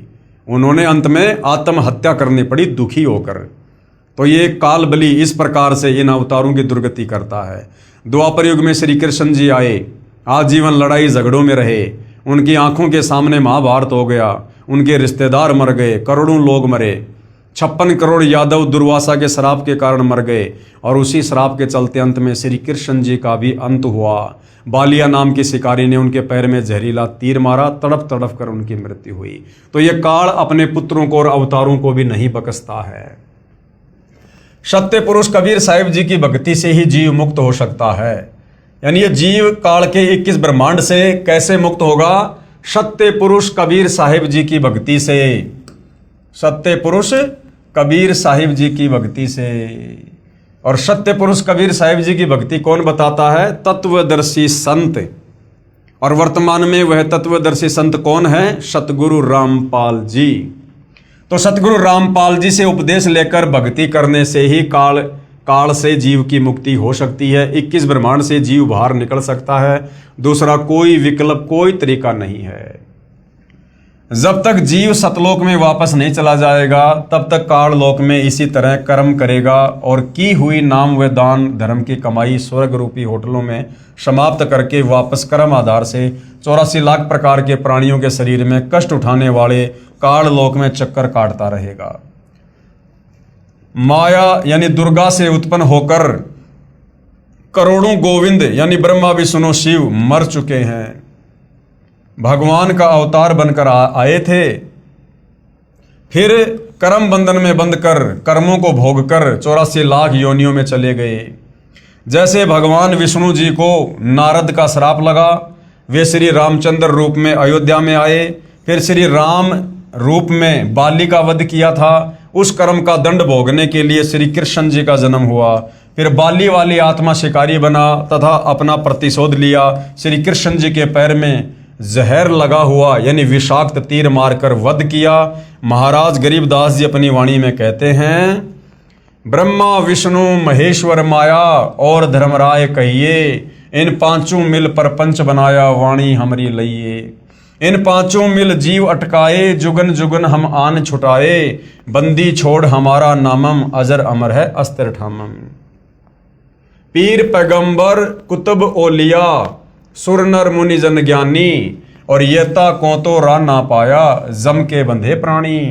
ये जितने भी पीर पैगंबर हैं, मुसलमान धर्म में रसूल हैं, ये कुतुब ओलिया हैं, और ये सुर यानी देवता, और जितने भी साधु संत महात्मा हैं, कहते हैं इनको तो अभी तक काल के बंधन से बाहर निकलने का रास्ता नहीं मिला है। ये सब काल की डोरी से बंधे हुए हैं। धर्मराय की धूमा धामी, जम पर जंग चलाऊं, जोरा को तो जान न दूंगा, बांध अदल घर लाऊं। यानी जो तत्वदर्शी संत के शरण में आ जाएगा, फिर उसके ऊपर काल का किसी प्रकार से कोई अधिकार नहीं होगा। काल अकाल दोहूं को मोशूं, महाकाल सिर मुंडूं, मैं तो तकत हजूरी हुक्मी, चोर खोज को ढूंढूं। मुल्ला माया मग में बैठी, हंसा चुन चुन खाई, ज्योति स्वरूपी भया निरंजन में ही करता भाई। 87 दीप मुनीश्वर बंधे मुल्ला डोरी, एत्या में जमका तलवाना चलिए पुरुष किशोरी। मुल्ला का तो माथा दागूं, सत की मोहर करूंगा, पुरुष दीप को हंस चलाऊं, दरा न रोकन दूंगा। हम तो बंदी छोड़ कहावा, धर्म राय है चकवे, शतलोक की सकल सुनावा, वाणी हमरी अखवे। 9 लख पट्टन ऊपर खेलूं, शहादरे को रोकूं, 12 कोटि कटक सब काटूं, हंस पटाऊं मोखूं। 14 भुवन गमन है मेरा, जलथल में सरबंगी, खालिक खलक खलक में खालिक, अविगत अचल अभंगी। अगर अलील चक्कर है मेरा, जित से हम चल आए, पांचों पर परवाना मेरा, बंदी छुटावन धाए। जहां ओकार निरंजन नाही, ब्रह्मा विष्णु वेद नहीं जाए, जहां करता नहीं काल भगवाना, काया माया पिंड ना प्राणा। 5 तत्व तीनों गुण नाही, ये सतलोक के बारे में बताया जा रहा है। और जोरा काल दीप नहीं जाही, अमर करूं सतलोक पठाऊं, ताते बंदी छोड़ कहाऊं। इसका हिंदी अनुवाद गुरुदेव भगवान ने यहां पर किया है। कबीर परमेश्वर यानी कबीर देव की महिमा बताते हुए आदरणीय गरीबदास साहिब जी कह रहे हैं कि हमारे प्रभु कबीर देव बंदी छोड़ हैं। बंदी छोड़ का भावार्थ है काल की कारागार से यानी जेल से छुटवाने वाला। काल ब्रह्म के 21 ब्रह्मांडों में सभी प्राणी पापों के कारण काल के बंदी हैं। पूर्ण परमात्मा यानी कबीर देव कबीर साहिब पाप का विनाश कर देते हैं। पापों का विनाश न ब्रह्म कर सकता, न परब्रह्म कर सकता, ना ही ब्रह्मा विष्णु महेश कर सकते। केवल जैसा कर्म है उसका वैसा ही फल देते हैं। इसलिए यजुर्वेद अध्याय 5 के मंत्र 32 में लिखा है कबीर अंगारी असी यानी कबीर परमात्मा ही पापों का नाश करता है। कबीर यानी कबीर देव कबीर परमेश्वर। अग अरी यानी पापों का शत्रु है। बमभारी असी बमभारी यानी बंधनों का, अरी यानी शत्रु अर्थात बंधनों का शत्रु यानी बंदी छोड़ है। इन पांचों यानी ब्रह्मा विष्णु शिव और माया और धर्मराय से ऊपर सत्य पुरुष परमात्मा कबीर देव हैं जो शतलोक का मालिक है। से सर्व परब्रह्म ब्रह्म तथा ब्रह्मा विष्णु महेश व आदि माया नाशवान परमात्मा है। केवल कबीर परमात्मा जो शतलोक का मालिक है वही अविनाशी है। वो कभी काल में नहीं आता, कभी भी उनकी मृत्यु नहीं होती है, उनका जन्म नहीं होता है, वे स्वयंभू हैं। बाकी चाहे ब्रह्म यानी काल हो, चाहे परब्रह्म अक्षर पुरुष हो, चाहे ये ब्रह्मा विष्णु महेश हो, चाहे दुर्गा हो, इन सब का जन्म और मरण जो है लगातार जारी है। ये सब नाशवान है। महाप्रलय में ये सब तथा इनके लोक समाप्त हो जाएंगे। आम जीव से कई हजार गुना ज्यादा लंबी इनकी उम्र है, परंतु जो समय निर्धारित है वह एक दिन पूरा अवश्य होगा। इसी विषय में आदरणीय गरीबदास जी महाराज ने कहा है शिव ब्रह्मा का राज इंद्र गिनती कहाँ, चार मुक्ति बैकुंठ समझ एता लहा। शंख जुगन की जूनी उम्र बढ़धारिया, जा जननी कुर्बान सुकागज पारिया। येती उम्र बुलंद मरेगा अंतरे, सत्य सतगुरु लगे न कान न भेटे संतरे। क्या अनुवाद किया गुरुदेव ने? चाहे शंख युग की लंबी उम्र भी क्यों ना हो वह एक दिन समाप्त जरूर होगी। यदि सत्य पुरुष परमात्मा यानी कबीर देव कबीर साहिब के नुमाइंदे पूर्ण संत गुरु जो 3 नाम का मंत्र जिसमें एक ओम, दूसरा तत्, तीसरा सत जो सांकेतिक है जो नाम देता है तथा उसे पूर्ण संत द्वारा नामदान करने का आदेश है, उसे उपदेश लेकर नाम की कमाई करेंगे तो हम सतलोक के अधिकारी हंस हो सकते हैं। अब भाई और बहनों, कबीर परमेश्वर अपना कोई भी नुमाइंदा यहाँ नहीं भेजता है। कबीर परमेश्वर अपने आप को छुपाते हुए अपने आप को ही कबीर जी का दास बताकर नुमाइंदा बताकर आप और हमें यहाँ पर तत्व ज्ञान समझाते हैं, सतगुरु की भूमिका करते हैं। सत्य साधना बिना बहुत लंबी उम्र कोई काम नहीं आएगी, क्योंकि निरंजन लोक में दुख ही दुख है। यानी काल के लोक में चाहे लाखों साल की उम्र प्राप्त कर लो, यहाँ पर दुखों के सिवा कुछ भी नहीं है। कबीर जीवन तो थोड़ा ही भला, जय सत सुमरण होए, लाख बरस का जीवना लेखे धरे न कोई। यदि सत्य साधना की जाए तो कम उम्र ही अच्छी है। यदि सत्य साधना सत्य पुरुष की नहीं है तथा काल ब्रह्म की व देवताओं व देवियों की पूजा करके व प्राणायाम आदि करके लंबी आयु जीने वालों का कोई लेखा यानी मोक्ष मार्ग में नहीं किया जाएगा। इतनी लंबी आयु जितनी शंकर जी की है मिल जाए तो भी एक दिन मृत्यु अवश्य होगी, और करोड़ों बार हो चुकी है, अरबों बार हो चुकी है। ब्रह्मा विष्णु महेश की जो इतनी लंबी उम्र है ये भी अरबों करोड़ों खरबों बार मर चुके हैं। आम जीव की तो गिनती नहीं है। भक्ति गलत है, इसलिए जन्म तथा मृत्यु का चक्कर बना रहेगा। ऐसी उम्र का क्या औचित्य। कबीर साहिब अपनी यानी पूर्ण ब्रह्म की जानकारी स्वयं ही बताते हैं कि इन परमात्माओं से ऊपर यानी ब्रह्मा विष्णु महेश से ऊपर, दुर्गा से ऊपर, ब्रह्म से ऊपर, परब्रह्म से ऊपर असंख्य भुजा का परमात्मा सत्य पुरुष है जो सतलोक सचखंड सतधाम में रहता है तथा उसके अंतर्गत सर्वलोक यानी इस ब्रह्म काल के 21 ब्रह्मांड व ब्रह्मा विष्णु शिव आदि के लोक तथा परब्रह्म यानी अक्षर पुरुष के 7 संग ब्रह्मांड व अन्य सभी ब्रह्मांड आते हैं, और वहां पर शतनाम शारनाम के जाप द्वारा जाया जाएगा जो पूरे गुरु से प्राप्त होता है। और पूरा गुरु वर्तमान में धरती पर केवल सतगुरु रामपाल जी है। सचखंड यानी सतलोक में जो आत्मा चली जाती है उसका पुनर्जन्म नहीं होता, यानी वो आत्मा फिर वापस काल के लोक में नहीं आती है, और ना सतलोक में कभी वो मृत्यु में आती है। केवल एक बार जन्म होता है, उसके बाद फिर मृत्यु कभी नहीं होती है। सत्य पुरुष यानी पूर्ण ब्रह्म कबीर साहिब कबीर देव ही अन्य लोकों में स्वयं ही भिन्न भिन्न नामों से विराजमान है। जैसे अलख लोक में अलख पुरुष, अगम लोक में अगम पुरुष और अकय लोक में अनामी पुरुष रूप में विराजमान हैं। ये तो उपमात्मक नाम है, परंतु वास्तविक नाम उस पूर्ण पुरुष का कबीर देव, भाषा भिन्न होकर कबीर साहिब है। अब भाइयों और बहनों, सिख धर्म के प्रवर्तक आदरणीय नानक जी की वाणी में भी सृष्टि रचना का संकेत है, प्रमाण है। आदरणीय नानक जी की वाणी में सृष्टि रचना का प्रमाण। हम यहाँ पर नानक जी के नाम के आगे साहिब शब्द का यूज नहीं कर सकते, क्योंकि वर्तमान में भाइयों और बहनों कलयुग की बिचली पीढ़ी है, मोक्ष का प्राइम टाइम है। हालांकि नानक जी की भूमिका कबीर परमात्मा ने की थी, लेकिन हम वर्तमान में चूंकि कलयुग की बिचली पीढ़ी में हमने सतगुरु रामपाल जी को सतगुरु धारण कर लिया है, और हमारे लिए हमारे सतगुरु से बढ़कर फिर और कोई साहिब नहीं है। यदि हमने किसी और में साहिब देखा, किसी और को साहिब माना, तो फिर हम पतिव्रता पद से नीचे गिर जाते हैं। आदरणीय नानक जी की वाणी में सृष्टि रचना का संकेत है। श्री नानक जी की अमृतवाणी महला 1 राग बिलावलू अंश 1 गुरु ग्रंथ साहिब पेज नंबर 839। आपे सचू किया कर जोड़ी, अंडज फोड़ी जोड़ी बिछोड़, धरती आकाश किए बैसन कहूँ थाऊं, राती दिन तू किए भऊ भाऊ। ये पंजाबी है जो हिंदी में लिखी हुई है। जिन किए करी वेखण हारा, तृतीया यानी तीनों, ब्रह्मा विष्णु महेशा, देवी देव उपाय वैशा, पौन पानी अग्नि विसराऊं, ताही निरंजन साचो नाऊं, तिसु मही मनवा रहिया लिव लाई, पर्णवती नानकू काड़ू न खाई। उपरोक्त अमृतवाणी का भावार्थ है कि सच्चे परमात्मा सत्य पुरुष ने स्वयं ही अपने हाथों से सर्व सृष्टि की रचना की, यानी अपने वचन से, अपने शब्द से। उसी ने अंडा बनाया, फिर फोड़ा तथा उसमें से ज्योति निरंजन निकला। यानी सिख धर्म के प्रवर्तक नानक जी की वाणी में भी, गुरु ग्रंथ साहिब में भी सृष्टि रचना का प्रमाण है कि ज्योति निरंजन यानी काल की उत्पत्ति सतलोक में कैसे हुई। कबीर परमात्मा ने वो अंडा बनाया, उसमें आत्मा प्रवेश करी, अक्षर पुरुष को जगाने के लिए जल में अंडा छोड़ा, अंडा 2 भाग हुआ, उसमें से जो आत्मा निकली, नानक जी कह रहे हैं वो कौन था? वो ज्योति निरंजन था, वो काल था।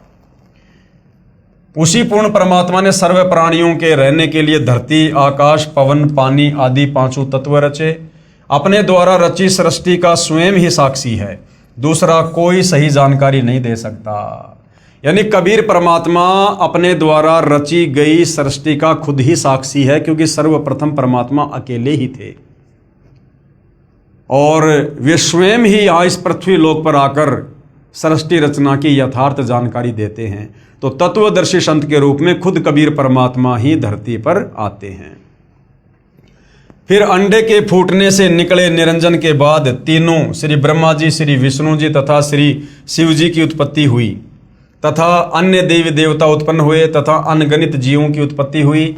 उसके बाद अन्य देवों के जीवन चरित्र तथा अन्य ऋषियों के अनुभव के 6 शास्त्र तथा 18 पुराण बन गए।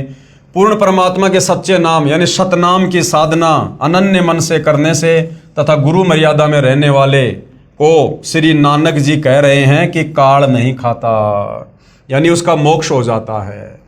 राग मारू अंश अमृतवाणी महला 1 गुरु ग्रंथ साहिब पेज नंबर 1037।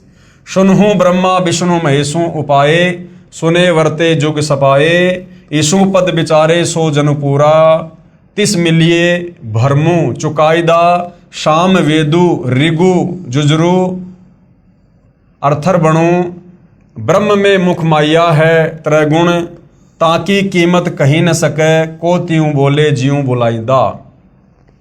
क्या अनुवाद किया है गुरुदेव ने? उपरोक्त अमृतवाणी का सारांश है कि जो संत पूर्ण सृष्टि रचना सुना देगा तथा बताएगा कि अंडे के 2 भाग होकर कौन निकला, जिसने फिर ब्रह्मलोक की सुन में अर्थात गुप्त स्थान पर ब्रह्मा विष्णु शिव जी की उत्पत्ति की, तथा वह परमात्मा कौन है जिसने ब्रह्म यानी काल के मुख से 4 वेदों पवित्र ऋग्वेद, यजुर्वेद, सामवेद, अर्थर्वेद को उच्चारण करवाया, वह पूर्ण परमात्मा जैसा चाहे वैसा ही प्रत्येक प्राणी से बुलवाता है। इस सर्व ज्ञान को पूर्ण बताने वाला संत मिल जाए तो उसके पास जाइए, तथा जो सभी शंकाओं का पूर्ण निवारण करता है वही पूर्ण संत अर्थात तत्वदर्शी है, जो वर्तमान में सतगुरु रामपाल जी हैं। आप अपनी किसी भी प्रकार की शंका का, जो भी आपको आध्यात्मिक शंका है, आप निसंकोच अपनी शंका का समाधान उनके सत्संग सुनकर, उनके द्वारा लिखी गई पुस्तकें पढ़ के कर सकते हैं। श्री गुरु ग्रंथ साहिब पेज नंबर 929 अमृतवाणी श्री नानक जी की, राग रामकली महला 1, दखनी ओंकार। ओंकारी ब्रह्म उत्पत्ति ओंकारू किया जिनिचित, ओंकारी शैल जुग भये, ओंकारी वेद निर्मय, ओंकारी शब्दी उदरे, ओंकारी गुरु मुखितरे, ओनम अक्षर सुनहु विचारू, ओनम अखरू त्रिभुवन सारू। क्या अनुवाद किया है गुरुदेव ने? उपरोक्त अमृतवाणी में श्री नानक जी कह रहे हैं कि ओंकार अर्थात ज्योति निरंजन काल से ब्रह्मा जी की उत्पत्ति हुई। कई युगों मस्ती मारकर ओंकार यानी ब्रह्म ने वेदों की उत्पत्ति की, जो ब्रह्मा जी को प्राप्त हुए।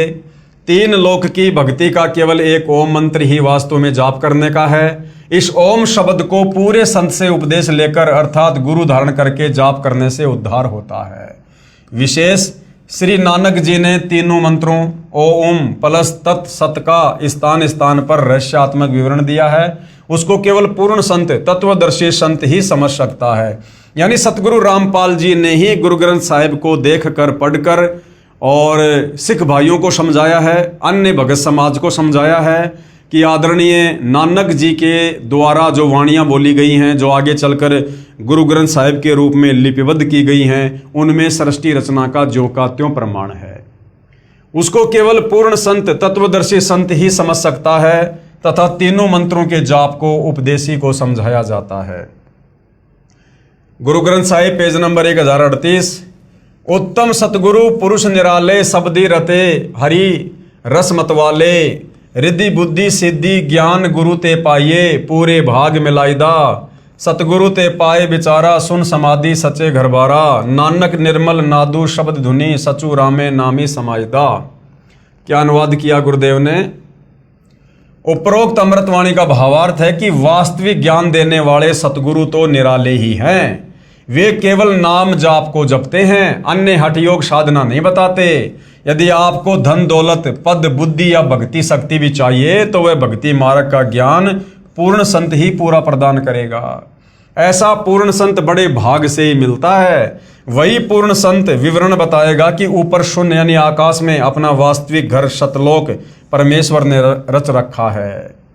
उसमें एक वास्तविक सार नाम की धुन आवाज हो रही है। उस आनंद में अविनाशी परमेश्वर के सार शब्द से समाया जाता है, अर्थात उस वास्तविक सुखदायी स्थान में वास हो सकता है, अन्य नामों तथा अधूरे गुरुओं से नहीं हो सकता।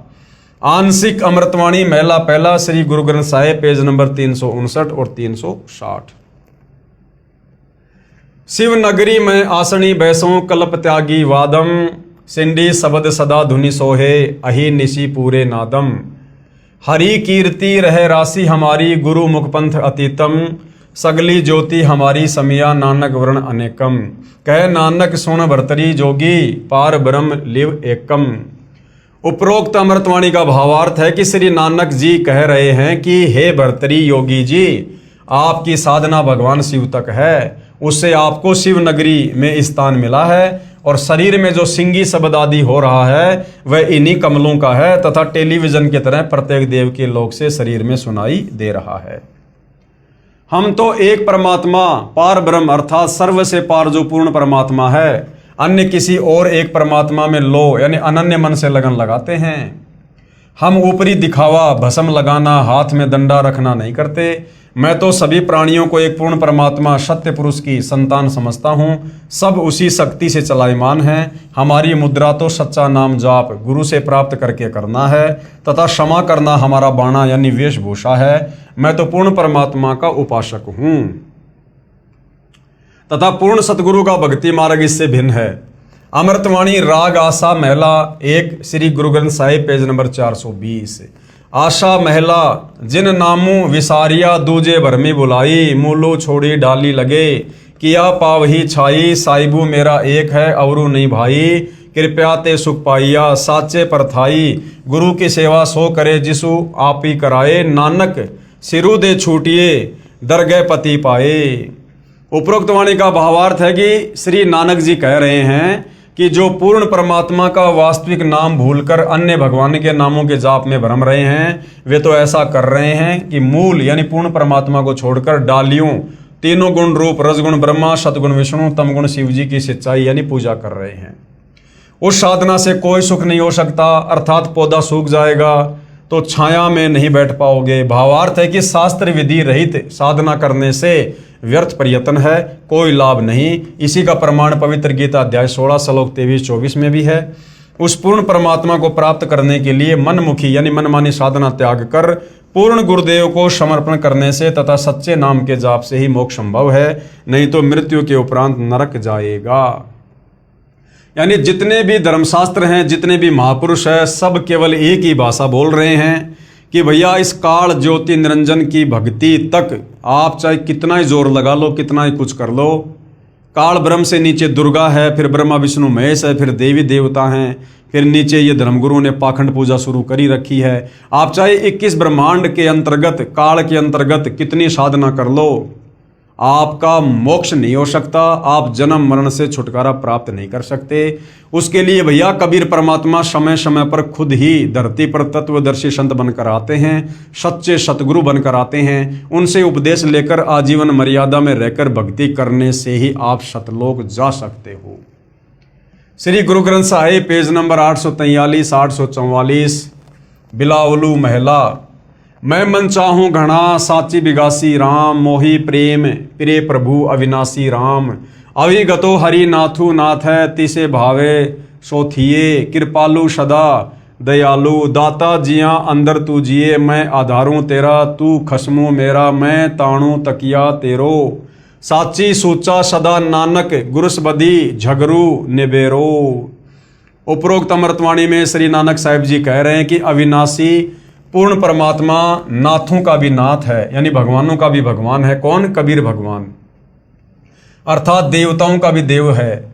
सर्व प्रभु श्री ब्रह्मा जी, श्री विष्णु जी, श्री शिव जी तथा ब्रह्म व परब्रह्म पर भी नाथ है, यानी परमात्मा है, अर्थात स्वामी है। मैं तो सच्चे नाम को हृदय में समा चुका हूँ। हे परमात्मा, सभी प्राणियों का जीवन आधार भी आप ही हो, मैं आपके आश्रित हूँ, आप मेरे मालिक हो। आपने ही गुरु रूप में आकर सत भक्ति का निर्णायक ज्ञान देकर सर्व झगड़ा निपटा दिया, अर्थात सर्व शंका का समाधान कर दिया। श्री गुरु ग्रंथ साहिब पेज नंबर 721 राग तिलंग महिला। एक अरज गुप्तम पेश तो दर कौन करतार, हक्का कबीर करीम तू बे परवरदिगार। कबीर परमेश्वर का नाम तक लिखा हुआ है गुरु ग्रंथ साहिब में। नानक बुगोयद जंतूरा तेरे चाकरा पखाक। उपरोक्त अमृतवाणी में स्पष्ट कर दिया है कि हे हक्का कबीर यानी सत्य कबीर, आप सत्य कबीर और कौन करता यानी शब्द शक्ति से रचना करने वाले शब्द स्वरूपी प्रभु अर्थात सर्व सृष्टि के रचनहार हो। आप ही बेऐब यानी निर्विकार परवरदिगार, सर्व के पालन करता दयालु प्रभु हो। मैं आपके दासों का भी दास हूँ। कौन कह रहे हैं? नानक जी। किसको कह रहे हैं? अपने गुरु कबीर जी को, जो उनको बेई नदी पर आकर मिले थे, सचखंड दिखाया था। आगे श्री गुरु ग्रंथ साहिब पेज नंबर 24 राग श्री महिला। तेरा एक नाम तारे संसार, मैं एह आस एहो आधार, नानक नीच कह विचार, धानक रूप रहा करतार। उपरोक्त अमृतवाणी में प्रमाण किया है कि जो काशी में धानक यानी जुलाहा है, यही करतार है, कुल का सिरजनहार है। अति आधीन होकर श्री नानक साहिब जी कह रहे हैं कि मैं सत्य कह रहा हूं कि यह धानक अर्थात कबीर जुलाहा ही पूर्ण ब्रह्म सत्य पुरुष है। विशेष उपरोक्त परमाणु के सांकेतिक ज्ञान से प्रमाणित हुआ। सृष्टि रचना कैसे हुई? पूर्ण परमात्मा की प्राप्ति करनी चाहिए, जो पूर्ण संत से नाम लेकर ही संभव है। उसके बाद भाइयों और बहनों, अन्य संतों द्वारा सृष्टि रचना की दंत कथा यानी तत्वदर्शी संत के अलावा सृष्टि रचना के विषय में सही से जानकारी अन्य कोई भी धर्मगुरु नहीं दे सकता, चाहे उसकी कितनी महिमा हो, चाहे कितने करोड़ों में उसके फॉलोवर हों। तो बाकी जो ये निरंकारी पंथ है, धन धन सतगुरु पंथ है, इन पंथों के गुरुओं ने भी सृष्टि रचना के विषय में बताया है, परंतु आधी अधूरी जानकारी दंत कथा। अन्य संतों द्वारा जो सृष्टि रचना का ज्ञान बताया है वह कैसा है? सृष्टि रचना के विषय में राधा स्वामी पंथ के संतों के व धन धन सतगुरु पंथ के संत के विचार। पवित्र पुस्तक जीवन चरित्र परम संत बाबा जयमल सिंह जी महाराज, पेज नंबर 102-103 से सृष्टि की रचना, सावन कृपाल पब्लिकेशन, दिल्ली। पहले सतगुरु यानी पहले सतपुरुष निराकार था, फिर आकार में आया तो ऊपर के 3 निर्मल मंडल सतलोक, अलखलोक, अगमलोक बन गया तथा प्रकाश तथा मंडलों का नाद बन गया। आदि अधूरी सी जानकारी है, गोल मटोल बात। पवित्र पुस्तक सार वचन, प्रकाशक हैं राधा स्वामी सत्संग सभा, दयालबाग, आगरा। सृष्टि की रचना, पेज नंबर 8। प्रथम धुंधुकार था, उसमें पुरुष शून्य समाधि में थे जब कुछ रचना नहीं हुई थी। फिर जब मौज हुई तब शब्द प्रकट हुआ और उससे सब रचना हुई। पहले सतलोक और फिर सत्य पुरुष की कला से 3 लोक और सब विस्तार हुआ। यह ज्ञान तो ऐसा है जैसे एक समय कोई बच्चा नौकरी लगने के लिए साक्षात्कार यानी इंटरव्यू के लिए गया। गुरुदेव कह रहे हैं कि इन अन्य संतों के द्वारा जो जोड़ तोड़ करके आदि अधूरी सृष्टि रचना बताई गई है अपने भक्तों को, ये सृष्टि रचना तो ऐसे है, इसको समझने के लिए परमात्मा एक छोटा सा चुटकुला सुना रहे हैं। ये ज्ञान तो ऐसा है जैसे एक समय कोई बच्चा नौकरी लगने के लिए साक्षात्कार यानी इंटरव्यू के लिए गया। अधिकारी ने पूछा कि आपने महाभारत पढ़ा है? लड़के ने उत्तर दिया कि उंगलियों पर रट रखा है। अधिकारी ने प्रश्न किया कि 5 पांडवों के नाम बताओ। लड़के ने उत्तर दिया, एक भीम था, एक उसका बड़ा भाई था, एक उससे छोटा था, एक और था तथा एक का नाम मैं भूल गया। उपरोक्त सृष्टि रचना का ज्ञान तो ऐसा जानो। सत्य पुरुष व सतलोक की महिमा बताने वाले व 5 नाम ओंकार, ज्योति निरंजन, ररंकार, सोहम, सतनाम देने वाले व 3 नाम अकाल मूर्ति, सत्य पुरुष, शब्द स्वरूपी राम देने वाले संतों द्वारा रची पुस्तकों से कुछ निष्कर्ष। यानी राधा स्वामी और धन धन सतगुरु पंथ में इस प्रकार के नाम दिए जाते हैं। तो इनके गुरुओं के द्वारा सृष्टि रचना के विषय में क्या बताया गया है? संत मत प्रकाश भाग 3 पेज नंबर 76 पर लिखा है कि सचखंड या सतनाम चौथा लोक है। सतनाम जो कि जपने का मंत्र है, उसको लोक बता रहे हैं, उसको जगह बता रहे हैं। यहां पर सतनाम को स्थान कहा है। फिर इस पवित्र पुस्तक के पेज नंबर 79 पर लिखा है कि एक राम दशरथ का बेटा, दूसरा राम मन, तीसरा राम ब्रह्म, चौथा राम सतनाम। यहाँ पर राम बता दिया सतनाम को। कभी तो सतनाम को जगह बता रहे हैं, कभी सतनाम को राम बता रहे हैं। ये असली राम है। फिर पवित्र पुस्तक संत मत प्रकाश पहला भाग पेज नंबर 17 पर लिखा है कि वह सतलोक है, उसी को सतनाम कहा है। पवित्र पुस्तक सार वचन नसर यानी वार्तिक पेज नंबर 3 पर लिखा है कि अब समझना चाहिए कि राधा स्वामी पंथ सबसे ऊंचा मुकाम है यानी जगह है कि जिसको संतों ने सतलोक और सचखंड और सार शब्द और सत शब्द और सतनाम और सत्य पुरुष करके बयान किया है। यानी सतनाम जाप करने का मंत्र है या कोई जगह है या परमात्मा का नाम है, ये भी इन संतों को नहीं पता है। पवित्र पुस्तक सार वचन नसर आगरा से प्रकाशित पेज नंबर 4 पर भी उपरोक्त ज्यों का त्यों वर्णन है। पवित्र पुस्तक सचखंड की सड़क पेज नंबर 226 संतों का देश सचखंड या सतलोक है, उसी को सतनाम सतशब्द सार शब्द कहा जाता है। विशेष उपरोक्त व्याख्या ऐसी लगी जैसे किसी ने जीवन में न तो शहर देखा है, ना कार देखी है और ना पेट्रोल देखा है और ना ड्राइवर का ज्ञान हो कि ड्राइवर किसे कहते हैं, और वह व्यक्ति अन्य साथियों से कहे कि मैं शहर में जाता हूँ, कार में बैठकर आनंद मनाता हूँ। फिर साथियों ने पूछा कि भाई कार कैसी है, पेट्रोल कैसा है और ड्राइवर कैसा है, शहर कैसा है? उस गुरु ने उत्तर दिया कि शहर कहो चाहे कार कहो एक ही बात है। शहर भी कार ही है, पेट्रोल भी कार कोई कहते हैं, ड्राइवर भी कार कोई कहते हैं, सड़क भी कार कोई कहते हैं। अर्थात ये राधा स्वामी पंथ वाले धन धन सतगुरु पंथ वाले गुरु ये सतनाम की व्याख्या करते हैं कि सतलोक भी सतनाम है, सत्य पुरुष भी सतनाम है, सचखंड भी सतनाम है। मतलब इनको सृष्टि रचना के विषय में 1% भी ज्ञान नहीं है कि सृष्टि रचना वास्तव में है क्या। केवल जोड़ तोड़ करके कबीर परमेश्वर की वाणियों को ना समझकर कहीं का ईंट कहीं का रोड़ा उठाकर इन्होंने इस प्रकार की सृष्टि रचना बनाई हुई है। आओ विचार करें। सत्य पुरुष तो पूर्ण परमात्मा है। सत्य पुरुष कौन है? पूर्ण परमात्मा। कौन? कबीर साहिब। और सतनाम क्या है? सतनाम वह दो मंत्र का नाम है, जिसमें एक मंत्र ओम है और दूसरा है तत्, जो सांकेतिक है। तथा इसके बाद सारनाम भगत को पूर्ण गुरु द्वारा दिया जाता है। ये सतनाम तथा सारनाम दोनों सुमरण करने के नाम हैं। सतलोक वह स्थान है जहां सत्य पुरुष रहता है। पुण्य आत्माएं स्वयं निर्णय करें तथा सत्य असत्य का। तो भाई और बहनों, इस पवित्र पुस्तक ज्ञान गंगा के ऊपर जो सृष्टि रचना को समझाने के लिए वीडियो बन रहे हैं, तो सृष्टि रचना यहाँ पर समाप्त हो जाती है।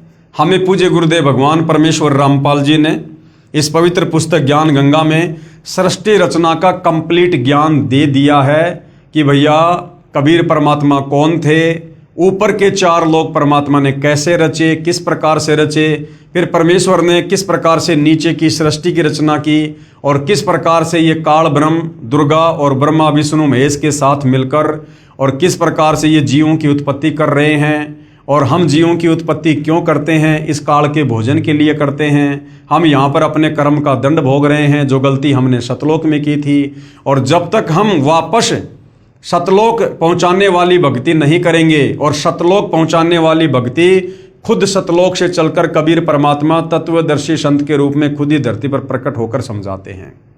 और जब तक हम तत्वदर्शी संत के सत्संग नहीं सुनेंगे, उनकी शरण में नहीं आएंगे और मर्यादा में रहकर भक्ति नहीं करेंगे, हम इस काल बलि की जेल से, जन्म मरण के चक्कर से, लक 84 योनियों के कष्ट से बाहर नहीं निकल सकते।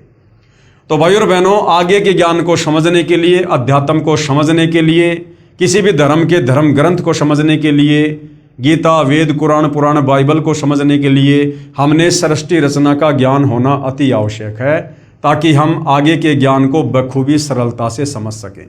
तो भाई और बहनों, सृष्टि रचना पूज्य गुरुदेव भगवान ने जो बताई है, जो लिखी है, वो सर्व धर्मों के सर्व धर्मशास्त्रों से प्रमाणित है। अब आगे ज्ञान गंगा पुस्तक में जो ज्ञान है, उसको जब हम सुनेंगे, देखेंगे, पढ़ेंगे, समझेंगे, तो हमारे मन में किसी प्रकार की कोई भी शंका उत्पन्न नहीं होनी चाहिए। इसलिए गुरुदेव ने पहले सृष्टि रचना हमें पूरी समझाई है। तो भाई और बहनों, आज के वीडियो में केवल इतना ही, और प्रार्थना करूंगा यदि आपको सतगुरुदेव जी का ज्ञान धीरे धीरे समझ में आ रहा है, तो आप जी YouTube पर गुरुदेव के सत्संग सुनिएगा और अतिशीघ्र उनसे नाम उपदेश लेकर अपनी आत्मा के कल्याण की दिशा में आगे बढ़िएगा। तो आज की वीडियो में भाई और बहनों केवल इतना ही। कल रात्रि 8:30 बजे हम फिर आगे बढ़ेंगे। तब तक पूज्य गुरुदेव भगवान हम सबको आज्ञा दे, सद्बुद्धि दे, हमारा मार्गदर्शन करे, हमें भ्रमने भटकने से बचाए। बंदी छोड़ सतगुरु रामपाल जी परमेश्वर जी की जय हो।